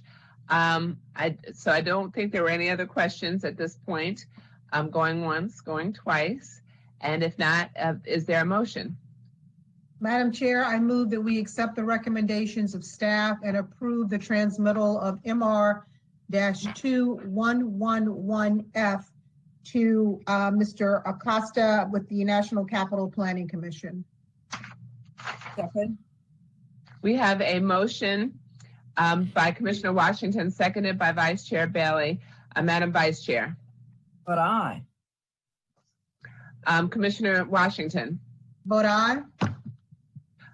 Commissioner Dorner. Vote aye. Commissioner Giraldo. Vote aye, Madam Chair. The ayes have it 5-0. I would hope that you would convey greetings to Mr. Acosta. We did serve on the WMATA Board of Directors together many moons ago. So with that, thank you. Thank you, Madam Chair. Thank you, Ms. Osei, and to our fabulous team for getting this done. We appreciate it. Thank you. Thank you. Thank you very much. Thank you. I would like to go back to item 6 for a second, the detailed site plan 18056, the Willis property, just to mention that Ms. Butler did reach out to Mr. Benefiel, who was happy with the result, and even though he was unable to sign on, he was pleased and did not wish to request any reconsideration. Okay. With that, we are going to item 9, which is the reconsideration of preliminary plan 4-06145 Jamal's Post. Ms. Gupta, I see you're on. Mr. Haller, I see you're on. Jennifer Leonard. Good morning. Jennifer Leonard. I am on. Okay, and Jonathan Payne. Good morning. I'm on. Thank you. Okay. And it's an applicant's exhibit number 1, which is proposed revised conditions. And this is the reconsideration only of condition 15 of the preliminary plan of subdivision 4-06145. Okay, so Ms. Gupta, you're on. Thank you, Madam Chair. For the record, Good morning, Madam Chair and members of the board. For the record, I'm Ridhima Gupta with the subdivision section. Item number 9 on the agenda is a reconsideration hearing of the merits of preliminary plan of subdivision 4-06145, also known as Jamal's Post. Specifically, the request is for reconsideration of condition 15 of PGCPB resolution number 07-96A, which pertains to the requirement related to off-site stream mitigation. As you stated, Madam Chair, additional backup containing an exhibit was received from the applicant, which provided revisions to the recommended conditions. And this exhibit was posted to the web. Next slide, please. The site is located in the central part of Prince George's County within Planning Area 75A and Council District 6. Next slide, please. More specifically, the site outlined here in red is located on the east side of Forestville Road in the southwest quadrant of the intersection of Pennsylvania Avenue and the Capitol Beltway. Next slide, please. The subject site, again outlined in the slide in red, is zoned I1 light industrial. Properties to the south, north, east are also zoned I1. Properties to the west across the Forestville Road right away are zoned I2, CM, CSC, R80, and RT. Next slide, please. The subject site is also located in the military installation overlay, the MIO zone, for height, noise, and safety. Next slide, please. The aerial photograph shows that the 33.35 acre property is yet undeveloped, and the surrounding properties and roadways are also shown. The property immediately to the north is occupied by a state police facility, and the properties further north beyond Pennsylvania Avenue, and those to the south are occupied by warehouses. Properties to the west across the Forestville Road are either vacant or developed with retail stores, a gas station, and single-family homes. Next slide, please. The site map shows the existing conditions of the site, including the topography, the 2 streams that bisect the property, and the wooded areas. The streams are piped upstream and downstream of the subject property. Next slide, please. Okay. The preliminary plan of subdivision 4-06145 was approved for 7 lots for industrial and commercial development, and also approved a variation from section 24-130 to allow permanent impacts to the primary management area, or PMA, in order to pipe the stream and provide adequate circulation for emergency vehicles and for pedestrian and truck traffic. The planning board at that time approved impacts to the entire on-site stream system and its associated stream buffer, as well as impacts to the 2 adjacent wetland areas. The approval of the variation required mitigation for piping of the stream, with off-site stream restoration within the same watershed. Next slide, please. The Type 1 Tree Conservation Plan, TCP 1-011-07, was also approved with the preliminary plan of subdivision and shows the approved 7-lot layout with the required woodland conservation to be met with off-site woodland credits. Next slide, please. At the time the preliminary plan was approved in 2007, the total PMA identified on the property, shown here to the left in blue, measured 127,704 square feet. And the only regulated environmental features that were shown were streams, stream buffer, wetlands, and wetland buffers. The available information at that time determined that no floodplain existed on the site. According to the applicant, the existence of floodplain on site was discovered during the process of preparing the engineering plans for permitting. The total PMA on site has thus increased to 336,985 square feet, as shown here to the right in red. Next slide, please. This slide depicts the preliminary plan of subdivision, which will be updated to reflect the limits of the floodplain, which is shown here in red. The public rights-of-way are shown on the slide in purple, and the lot lines are shown in black. The applicant has subsequently proposed a site design, which reflects a smaller building footprint, minimizes stream crossings and environmental impacts, and provides for partial conservation of on-site woodlands. Thus, although the overall PMA has increased, the impacts to it have decreased, and the off-site stream mitigation is therefore no longer required. Based on the significant reduction to the impacts to the PMA, mitigation with off-site stream restoration, I'm repeating myself, I apologize, is no longer required. An updated variation request to section 24-130 and a new request for variation from section 24-129B was made with this application to address the minor impacts to the regulated environmental features that remain necessary for development. Next slide, please. A revised TCP1 was also submitted with this reconsideration application.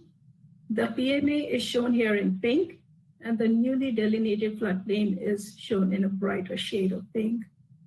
The required woodland conservation will be met with off-site woodland credits and on-site woodland conservation areas, which are depicted on the slide in green. Next slide, please. This slide identifies the 8 separate impacts to the PMA, which are currently proposed.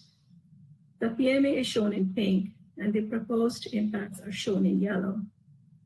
The total area of cumulative impacts to the PMA is 66,597 square feet and are described in further detail on pages 8 and 9 of the staff report. The applicant requested a reconsideration of condition 15 of the resolution of approval on the basis of other good cause and in furtherance of substantial public interest. The proposed site design has changed considerably with this reconsideration request, and the extensive stream valley impacts that were previously approved will be significantly reduced. Staff finds that the reconsideration request is justified, and the revised preliminary plan, the TCP1, and PMA impact plates submitted by the applicant minimize the effects of the proposed development on the regulated environmental features and protect the public against loss of life or property due to the 100-year floodplain, as required under section 24-129 of the subdivision regulations. Staff has also prepared the necessary amended findings in support of the reconsideration, which can be found in the staff report. In conclusion, the applicant also submitted revisions to the staff's recommended conditions of approval, which are included in the additional backup. Specifically, the applicant has suggested revising recommended conditions 15 and 16. Staff has reviewed the suggested revisions and concurs with the revisions.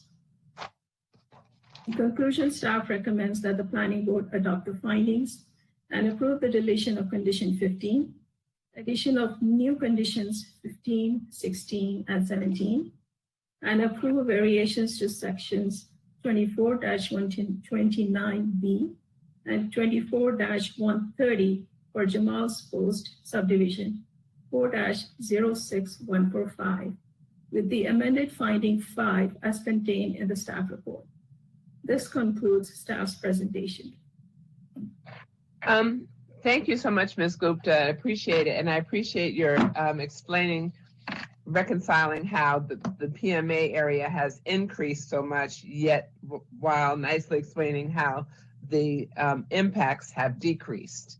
So I need you elaborated, and I needed that. So thank you. Let's see if there are any questions of you at this time. Madam Vice Chair. Thank you. No questions at this time. Okay, Commissioner Washington, No questions, thank you. Commissioner Dorner, No questions. and Commissioner Geraldo. Ms. Gupta, thank you. I have no questions. Okay, Mr. Haller, you're on. Good morning, Madam Chair, members of the board. Thomas Haller with Gibbs and Haller with offices in Largo here on behalf of the property owner. I want to thank staff for working with us on this request. It is somewhat of an unusual situation. As Ms. Gupta indicated, at the time the subdivision was originally approved, it was known that there was a stream channel which bisected the property, but it was not known that there was a substantial floodplain associated with the stream. And at the time the original request for the variation was approved back in 2007, it was also a different development proposal. There was a proposed home improvement store, a Lowe's, on the eastern half of the property, adjacent to the Beltway. And the rest of the property was envisioned as being more retail in nature. And because this stream channel is actually piped north of the property and then ultimately piped south of the property, piping the portion that goes through the property seemed appropriate to facilitate the development proposal at the time. But as we indicated in our justification statement, as the more detailed engineering was done subsequent to the original approvals, it was determined that there was a rather extensive floodplain associated with the stream, which was not, while it existed at the time, was not known of at the time. And so the development proposal that we are pursuing at this point in time, being industrial in nature, allows for us to accommodate the environmental features on the site much better than we would have if we had been proposing a retail development. And so so you have the unusual circumstance where the area of the PMA actually almost triples in size, but the impact to the PMA is about half of what was originally approved. And as you can see on the exhibit that's before you right now, the impacts are primarily associated with constructing the cul-de-sac of Penn Belt Place, which dead ends into the property currently along the southern property line, and then the need to provide crossings to the PMA in order to access developable areas of the property. So we as I indicated, appreciate staff's working with us and allowing the planning board to evaluate the revised impacts. And upon the, if this application is approved, we will be moving forward immediately with a detailed site plan to implement the new development proposal. As staff indicated, we did submit an exhibit with proposed minor revisions to two of the conditions, and those are before the planning board. Proposed new condition 15 and proposed new condition 16. We have a minor change to change the word acceptance to approval, which we have reviewed with staff. And with the exception of that modification, we are in agreement with the proposed new conditions which staff has recommended. I'd be happy to answer any questions that you have. We have Jennifer Leonard from KCI, who is here representing the engineer, who can answer any questions, and Mr. Jonathan Payne with the ownership group, who is also here to answer any questions that you have. All right, are there any questions of Mr. Haller at this time? And thank you, Mr. Haller. Madam Vice Chair. No questions. Thank you. Okay, Commissioner Washington. No questions, thank you, Mr. Haller. Thank you. Commissioner Dorner. No questions. Okay, and Commissioner Geraldo.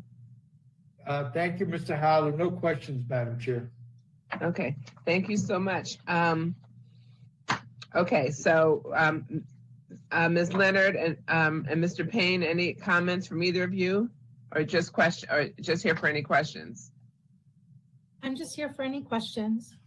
Okay. And for me too. Just here for any questions. Thank you. Wonderful.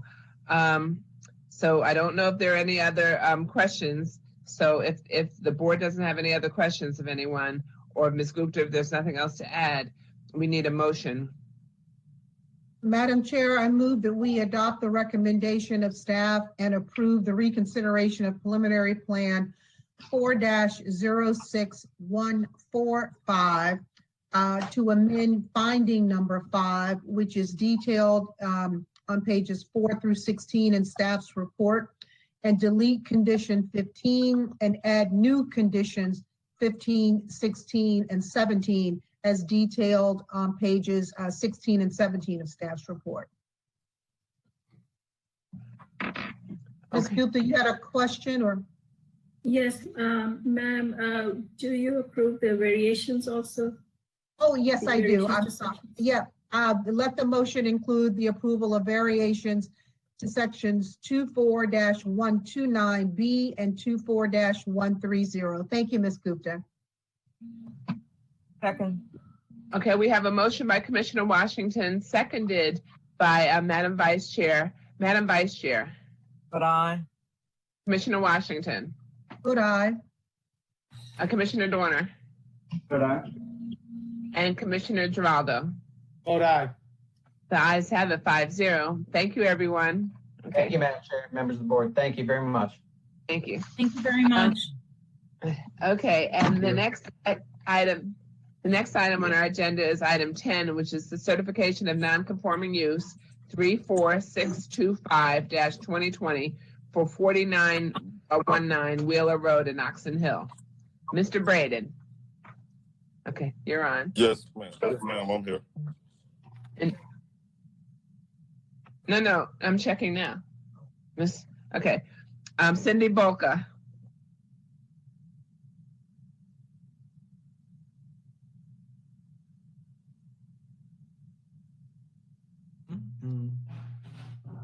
Ms. Bolka?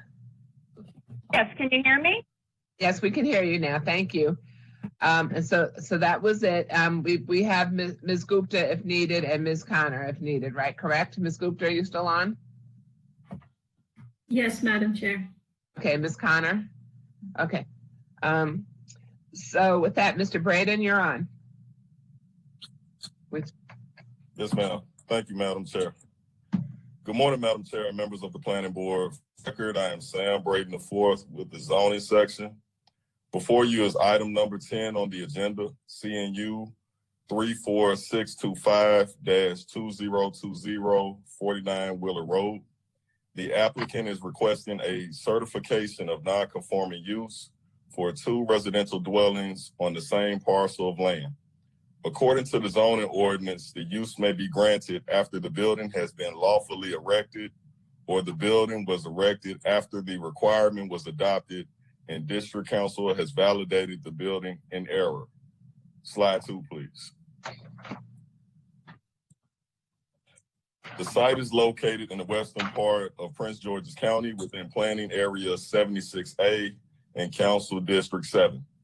Slide 3, please. More specifically, the site is located on the western corner of Wheeler Road and Barnaby Lane. Slide 4, please. Site is located in a rural residential zone.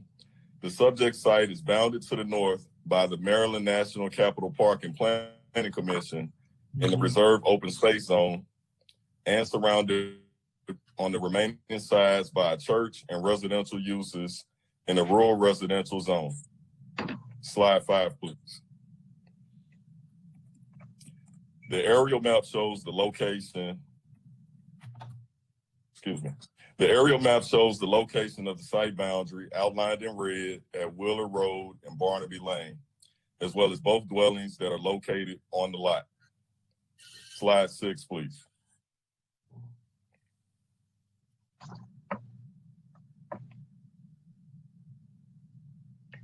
He froze. The site map shows the site boundary again, outlined in purple, and each building in dark gray, and the topography, which is relatively flat. Slide 7, please.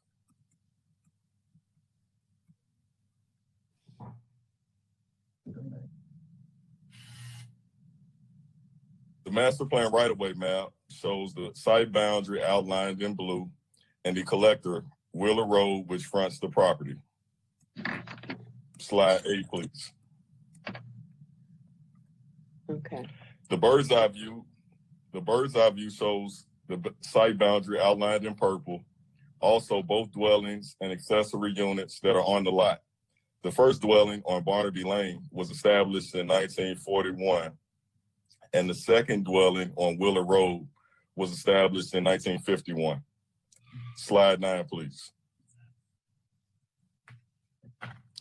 Here we have a house location drawing which shows both dwellings on lot 13, facing the corner of Wheeler Road and Barnaby Lane. Based on the requirements of section 27-244 for a non-conforming use, there is not sufficient evidence that has been provided to suggest and support the use of two residential dwellings being legally established on one lot. The site does not demonstrate compliance due to both dwellings not being established prior to zoning being adopted in 1949 for the subject property. Therefore, staff recommends the certification for non-conforming use, CNU-34625-2020 Wheeler Road, be denied. This concludes staff's presentation. Thank you, Mr. White. Mr. Braden. Are there any questions of Mr. Braden? Madam Vice Chair? No questions. Okay, Commissioner Washington? No questions. Commissioner Dorner? So, yeah, I think your distinction then is that you're looking for evidence of both units and you've only got evidence of one so far, correct? That is correct. Okay. All right, thank you. Okay, well, I might need you to elaborate, Mr. Braden, on that. Okay, and then Commissioner Giraldo, any questions? No, I don't have any questions. Okay, I guess we should hear the applicant then. Does that work for you, Commissioner Giraldo? Yes, ma'am. Okay, all right. So, thank you, Ms. Bulka. I see our professional staff here is grappling with the issue. There are two houses that were built, one in 1940 and one in 1951, I think, and the original zoning was adopted in 1949. So one predated the zoning, one did not. You have records, so you have to prove that they were both legal when commenced, and also that they didn't cease to operate for a period of 180 days, or more than 180 days. And what I think our team is struggling with is the proof that you have of the legal existence and the fact that neither use ceased to operate for a period of 180 days. So it's both things. We all, I guess, went through the staff report, just looking at your records, and they don't go, not all of them go back far enough. So if you could help us with that, we would love to be in a position to help you if we can, but we have these rules that we have to abide by. So you are on, and whatever you can offer would be helpful. And I don't know if you ever considered an attorney or not. But anyway, so Ms. Bulka, you're on.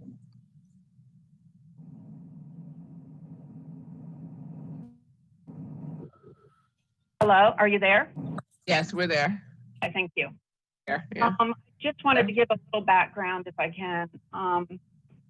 My grandparents purchased the property in 1940, and they built the first house on Barnaby Lane in 1941 and lived there until they completed the second house on Wheeler Road in 1951. And they lived there for more than 40 years. So they hold on. They bought the property in 1940, built the first house in 41 and the second house in 51. Is that what you said? That's correct. And they lived in that house for more than 40 years. Lived in the second house, the 51 house? Yes. Okay. Yes. Now, upon my grandparents' death, the property passed to their three children, which was my father, his sister, and his brother. All three children have since passed away, and now the property is passed to me and my cousin. Okay. And during the review process, there were the questions regarding the evidence that the dwellings had not ceased to operate for more than 180 consecutive calendar days. I can attest with personal knowledge that both dwellings have been in continuous use since their construction. Now, when each house was completed in 1941 and 1951, Pepco provided the electric service and each house had a separate well and septic. And in 1954, WSSC recognized the two dwellings and they issued permits to provide water service connection to both dwellings. And then in 1966, WSSC issued permits to provide sewer connection to both dwellings. And as evidence of continued use, we did submit WSSC billing from 1999 up to the present time. Now, WSSC does Hold on a second, Ms. Boca, because you're providing a lot of information, some of which is in the staff report and some of which are attached to the exhibit. But we are, I knowing this board as I do, we are taking notes. Okay. So I need to ask you a question right off the top. You said, I wanted to go back to Pepco for a second. Pepco so Pepco provided the electricity from what date was that? Well, after the houses were built, the first one in 41 and then the second one in 51.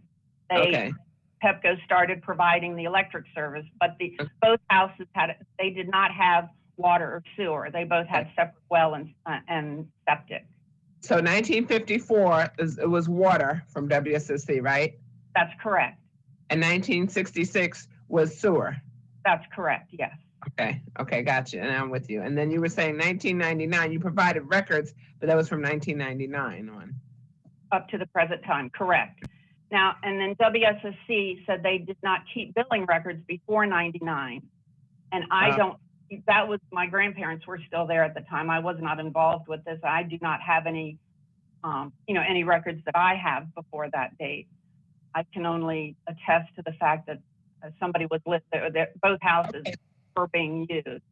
Well, let me ask you this question before I know you have more to provide, but normally I don't only ask people their age or anything, but I need you're attesting to, from your own personal knowledge, how long these uses have been continuous, and I need to know how long that is.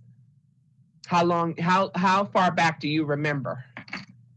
Well, I was born in 1955, so I grew up right down the street on Woodland Boulevard, right down the street from my grandparents, and then I just, after that, they always lived in the house, and there was family that lived in the Barnaby Lane house once they built the property on Wheeler Road, and they were in the Wheeler Road house for 40 some years, 43, 44 years. And wait a minute. Okay, so the family, so your parents were in the house that was built in 51, and no, that was my your grandparents rather. Okay, and then an other family. Who was the other family that was in the other house? It was the other sister. My father had a sister and brother. They lived in the house at certain times, and then later on they had children that lived in that house at certain times, and then afterwards they did rent both places. So uncles and aunts and right. Okay. That okay. Kind of. Okay, got it. I never personally lived in it, but some of my cousins did. Okay, but you lived down the street. Yes, I was on Woodland Boulevard, which was right down the hill from Barnaby Lane. Okay.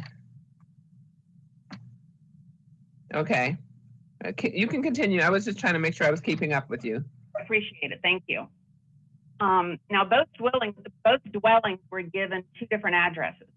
The house that was built in 1951 is 4919 Wheeler Road, and the one built in 1941 is 5003 Barnaby Lane. I did notice in the staff report under findings on page 3, a house on 5003 Barnaby Lane, which was the one built in 1941, has an unknown square footage. But if you look at the Maryland State Department of Assessments and Taxation report, it does only show the primary structure built in 1951. However, under the structure information, the above grade living area, the number of baths, and the number of garages are for both houses. For example, it has 4 full baths. Are you referring to a page that's in the staff, that's attached to the staff report, one of your exhibits? No, this is the report for the taxation, Department of Taxation. But do we have that? I'm asking. Well, I've given it to, I did not send it just for this meeting. No, I did not, but I've given it to other people that I've been dealing with. Okay, I just wanted, I mean, okay, keep going. Okay, keep going.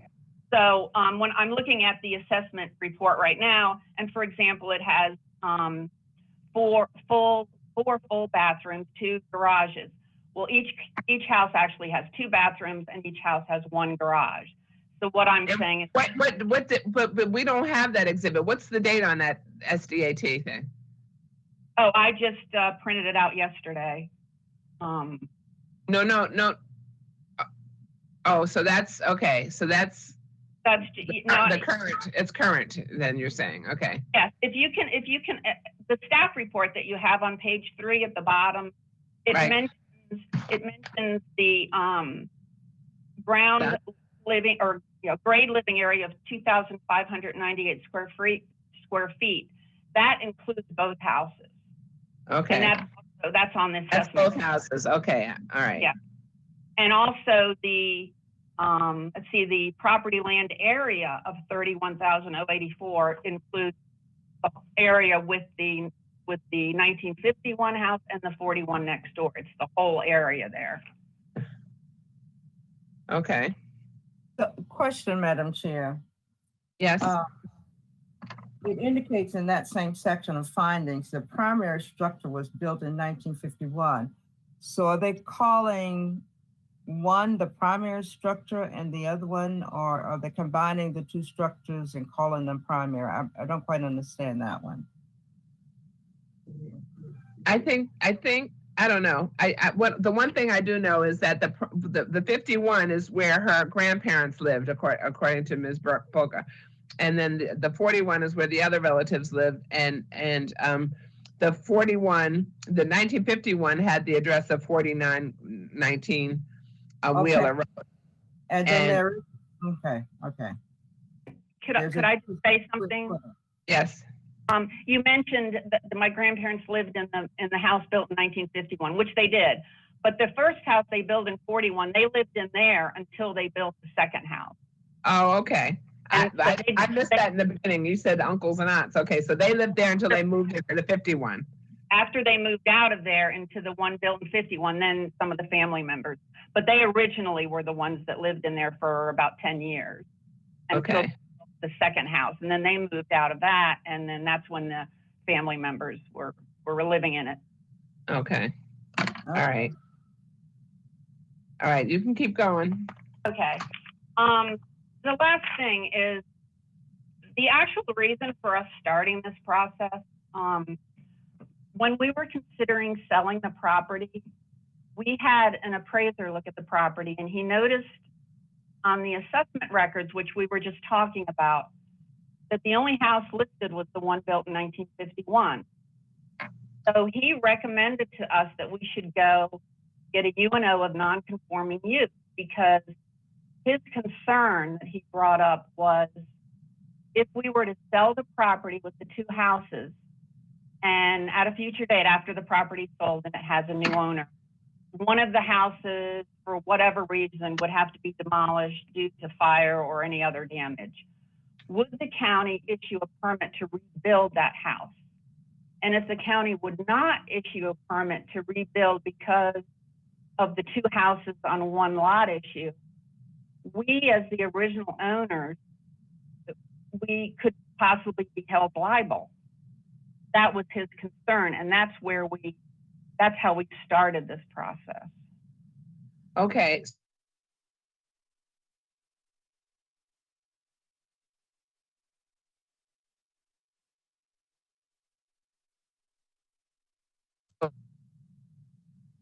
You're frozen.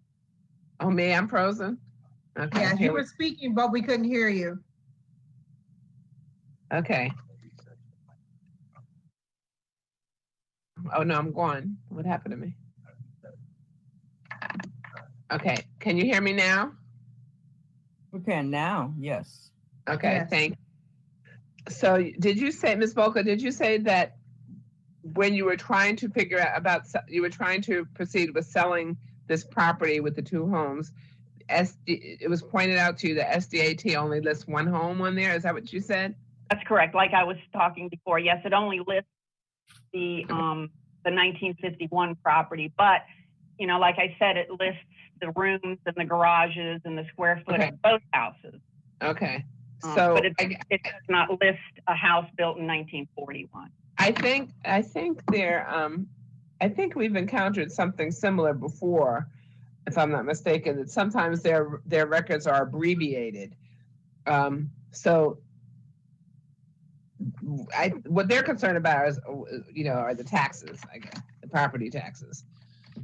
So, so it sounds like it was abbreviated, but each house had 2 bathrooms, and yet SDAT lists 4, and so it's combining, yeah, into one, although they're separate, and the same thing with the garages. Okay. Excuse me, Madam Yeah. Chair. No. Andre Chackley, Planning Director. That's because you can only legally have one house Correct. on a lot. So SDAT would not have acknowledged those houses. But they did somehow. They did not. Okay, so how did they count the bathrooms and the garages from both houses? They counted it as one house. Okay. All right.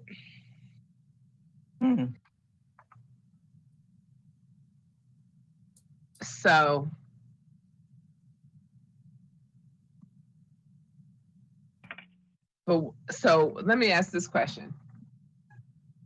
So based on what you're saying, Madam Planning Director, and I guess what Mr. Braden and staff, everyone is saying, is that it's not just the continuity here of 180 days. The first house from 41 preceded the 49 zoning ordinance, which was fine. Okay, the second house in 51 did not, was subsequent to the 49 order. That was the illegally constructed house. That was the illegally constructed house, right? In our analysis, we do not get to the point of continuous use Because we can't get past the legally constructed at the time. right, okay, Right. okay. Okay. All right, keep going. Okay, So- keep going. Here, so there's actually, it seemed, am I right that the overriding issue is that the house wasn't built legally from the beginning? Yes, and that's one of the things you have to prove. Right. That it has to be legal at the time it was constructed. And it wasn't because there was already a house there. Is that right? That's what I'm trying to understand. That's what our staff uncovered, that it was basically that with the 41 house was legal, the 49 zoning came into effect. In 51, this house was constructed somehow, either without permits or in violation of the zoning ordinance. I was wondering if would the county still have the building permits on that from 51 or no? Madam Chair, may I comment? Yes, please. Please. Well, there are permits that were issued from 1954, but nothing. I haven't found anything before 1954. Permits for what in 54? Second house? No. No? Well, this was for a water connection for both dwellings. So the county issued, but they're not, the county issued, well, that's what she said also. That's what Ms. Boca said about the water. In 1954, WSC issued the water connection, and then in 66, the sewer connection. But no building permits. I think what Commissioner Giraldo was asking, were there ever building permits? Exactly. That's whether or not the county issued building permits in 51, or was this just built without permits? Madam Chair, may I respond? Yes. This is Andre Checkley. So they may have obtained building permits. We don't know. but that's not relevant to our analysis because if they did obtain a building permit, they should go through the permit issued in error procedure, not the non-conforming use procedure. Okay, thank you. But it helps us in understanding what went on back then. Ms. Boca, do you know if there were building permits for the 51 house?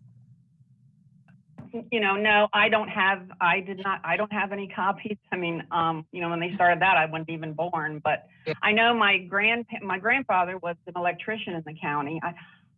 I would assume, but I would be just assuming. I do not have copies. I couldn't find anything in my grandparents' files. But did you try to go to the county and see?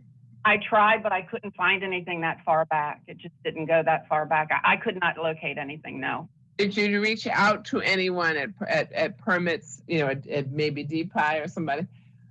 No, originally when I started this, I did go to the permitting office and started this. And then they kind of moved me. I went to planning and then moved me to zoning. But I never did get any kind of permit. And then Mr. Braden, did we consult with DPI to see if they had any permits from 51? I have not asked DPI about permits from 1951. I have not. We did not. Okay. Okay. No, I understand. I think that would have behooved you all to try to go to DPI and see and enlist their help to see if there was any building permits on that. But if there were, there's a different process, which is what our planning director was saying. And if you get a permit, but then can you explain to her what if she has a permit issued in error, then what? Then it gets validated. What do? What's the next step? The district council would hear the case on a permit issued in error, but our recommendation would not change because it wasn't legal at the time that it was built. Your recommendation wouldn't change for either one, for permit issued in error or That's correct. Okay, so but if the county agency, the permitting agency did give them a permit, which we do not know whether or not that happened, someone ought to be able to rely on that, even if it was issued in error. And I'm just trying to figure out what her next steps are. I mean, if we're telling her to proceed with the permit issue in error route, assuming that there was a permit. Well, honestly, I would recommend that she consult a zoning attorney. Yes, that's where I was going with this in the first place. You know, what I'm saying, Ms. Boca, is that it would behoove you. You've done a lot of work on this. That's clear, and you have your own memories of dating back to certainly at least maybe the late 50s or 60s. But it would behoove you to talk with someone with some expertise, some land use attorney. It really would, because they can help you look up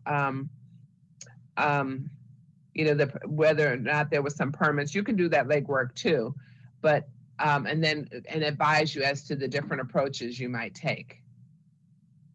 Versus and I don't know that we can help you with the certification of a non-conforming use because we can't establish that it was legal at this time.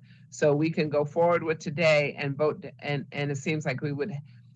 I know you weren't finished, so we'll allow you to finish, but thus far, it doesn't seem like you can get over that initial hurdle. And if you can't get over that initial hurdle of it being legal when the home was built, then we are prohibited from approving your certification of non-conforming use. There is still another process, perhaps, but I would advise you to go talk to somebody. I feel like that you're in a bind that, as of this moment in time, we can't help you extricate yourself from this, because this is family property that apparently that your grandparents own. They built both houses. Your family has lived in it, at least it's one since 1941 and the other since 51. And here we are, all these, 70 plus years later, or 60 plus years later, and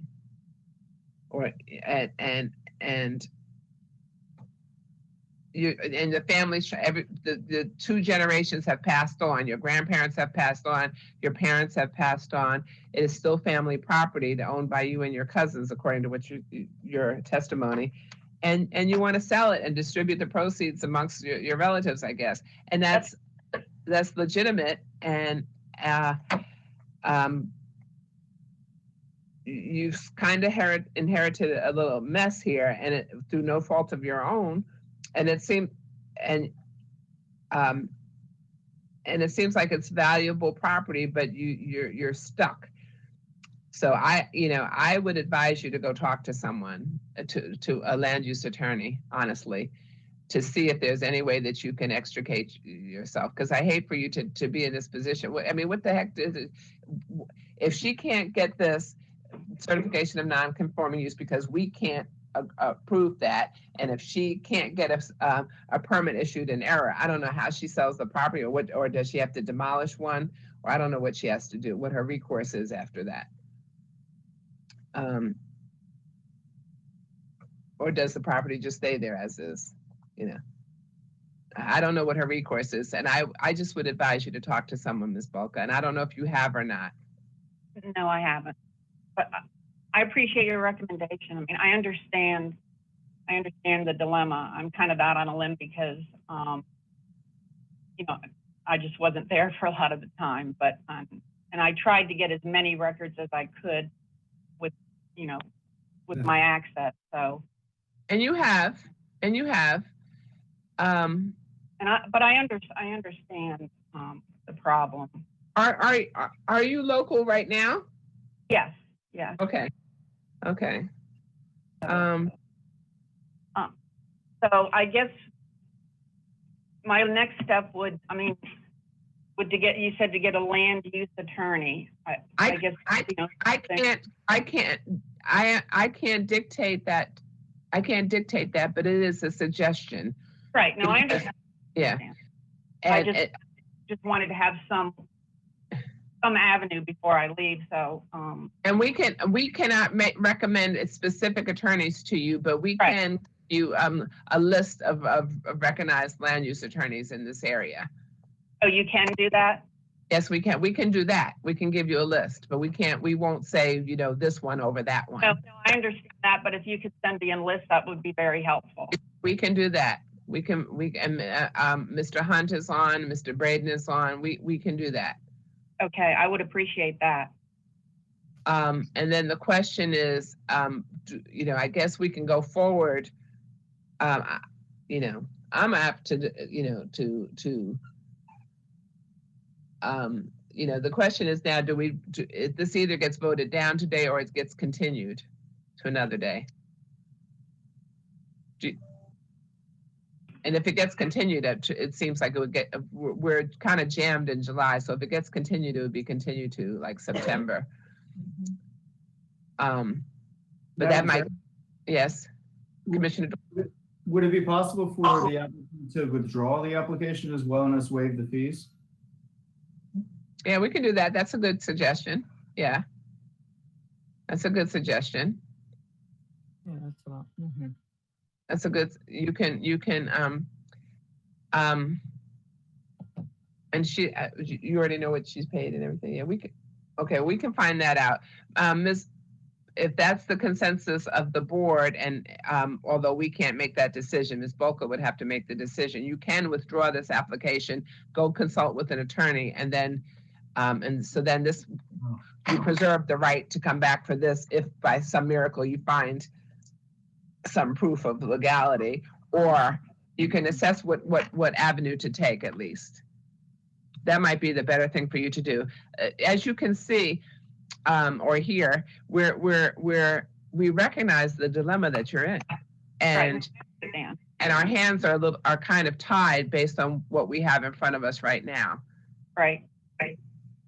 So So someone it would be help better, you. so I'm understanding, instead of putting it on hold for a future date, it would be better to withdraw the application and then I need to apply again at some point? Is that what would happen? You can apply again for whichever process is deemed to be the preferred process for you. And we would explore the possibility of waiving the fees for it. Okay.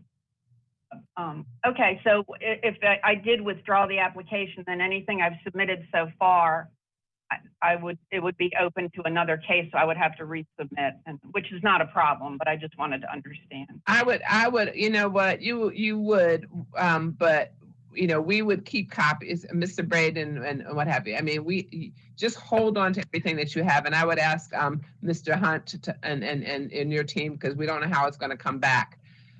If it comes back, to hold on to everything that's been submitted. I mean, we're not trying to be, we don't want these records lost. They were hard enough to come by in the first place. And I would ask that everybody, both parties, both sides, kind of hold on to what we can.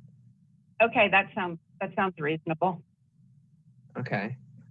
Let me ask if anyone has any other questions or comments first. Any board member? And we don't need a motion or anything for her to withdraw. She can just withdraw on her own, right? Correct.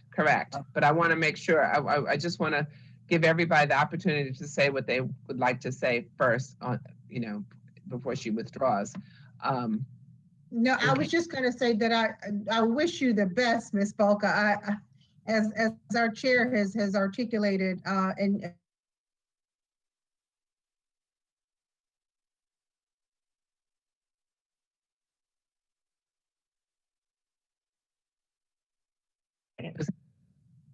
could everyone hear her, or is it just me that couldn't hear her?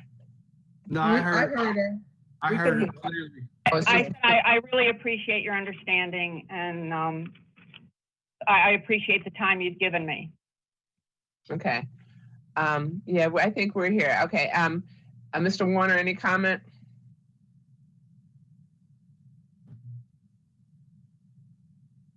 Frozen. Then the applicant should make it affirmative that she's choosing to withdraw the application. Right. Okay. Okay. If there are no other comments, Ms. Bulka, it's on you. Should I just? Yes, if you are withdrawing, you can state that now. Okay. I withdraw my application in regards to case number CNU 34625-2020 at this time. Okay, thank you. Thank you, Ms. Bulka. So we will not proceed any further with this particular certification of non-conforming use. We do I'm wish sorry, you. and Madam Chair, I think Ms. Bulk, I think you read the wrong case number. Could you please restate it again? Okay. I agree to withdraw the application in regards to case number CNU 34625-2020. Yes. Time. Okay. Yep, that's fine. It's just listed differently in the staff report, page number 9. So we need to double check that.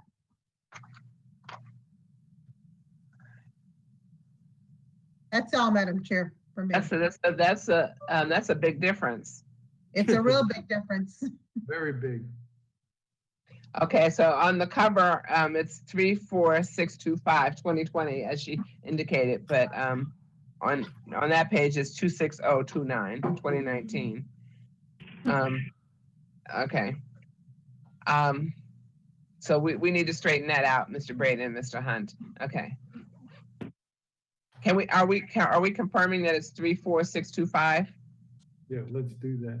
Yeah, yes, Madam Chair. That is okay. Thank you. Yes, So I'll make that change.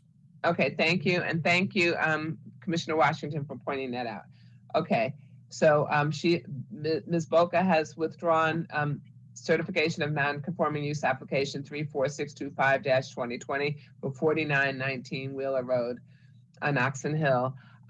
Ms. Bulka, we really do wish you the best. We hope that you can find a good attorney and find a way to navigate through this.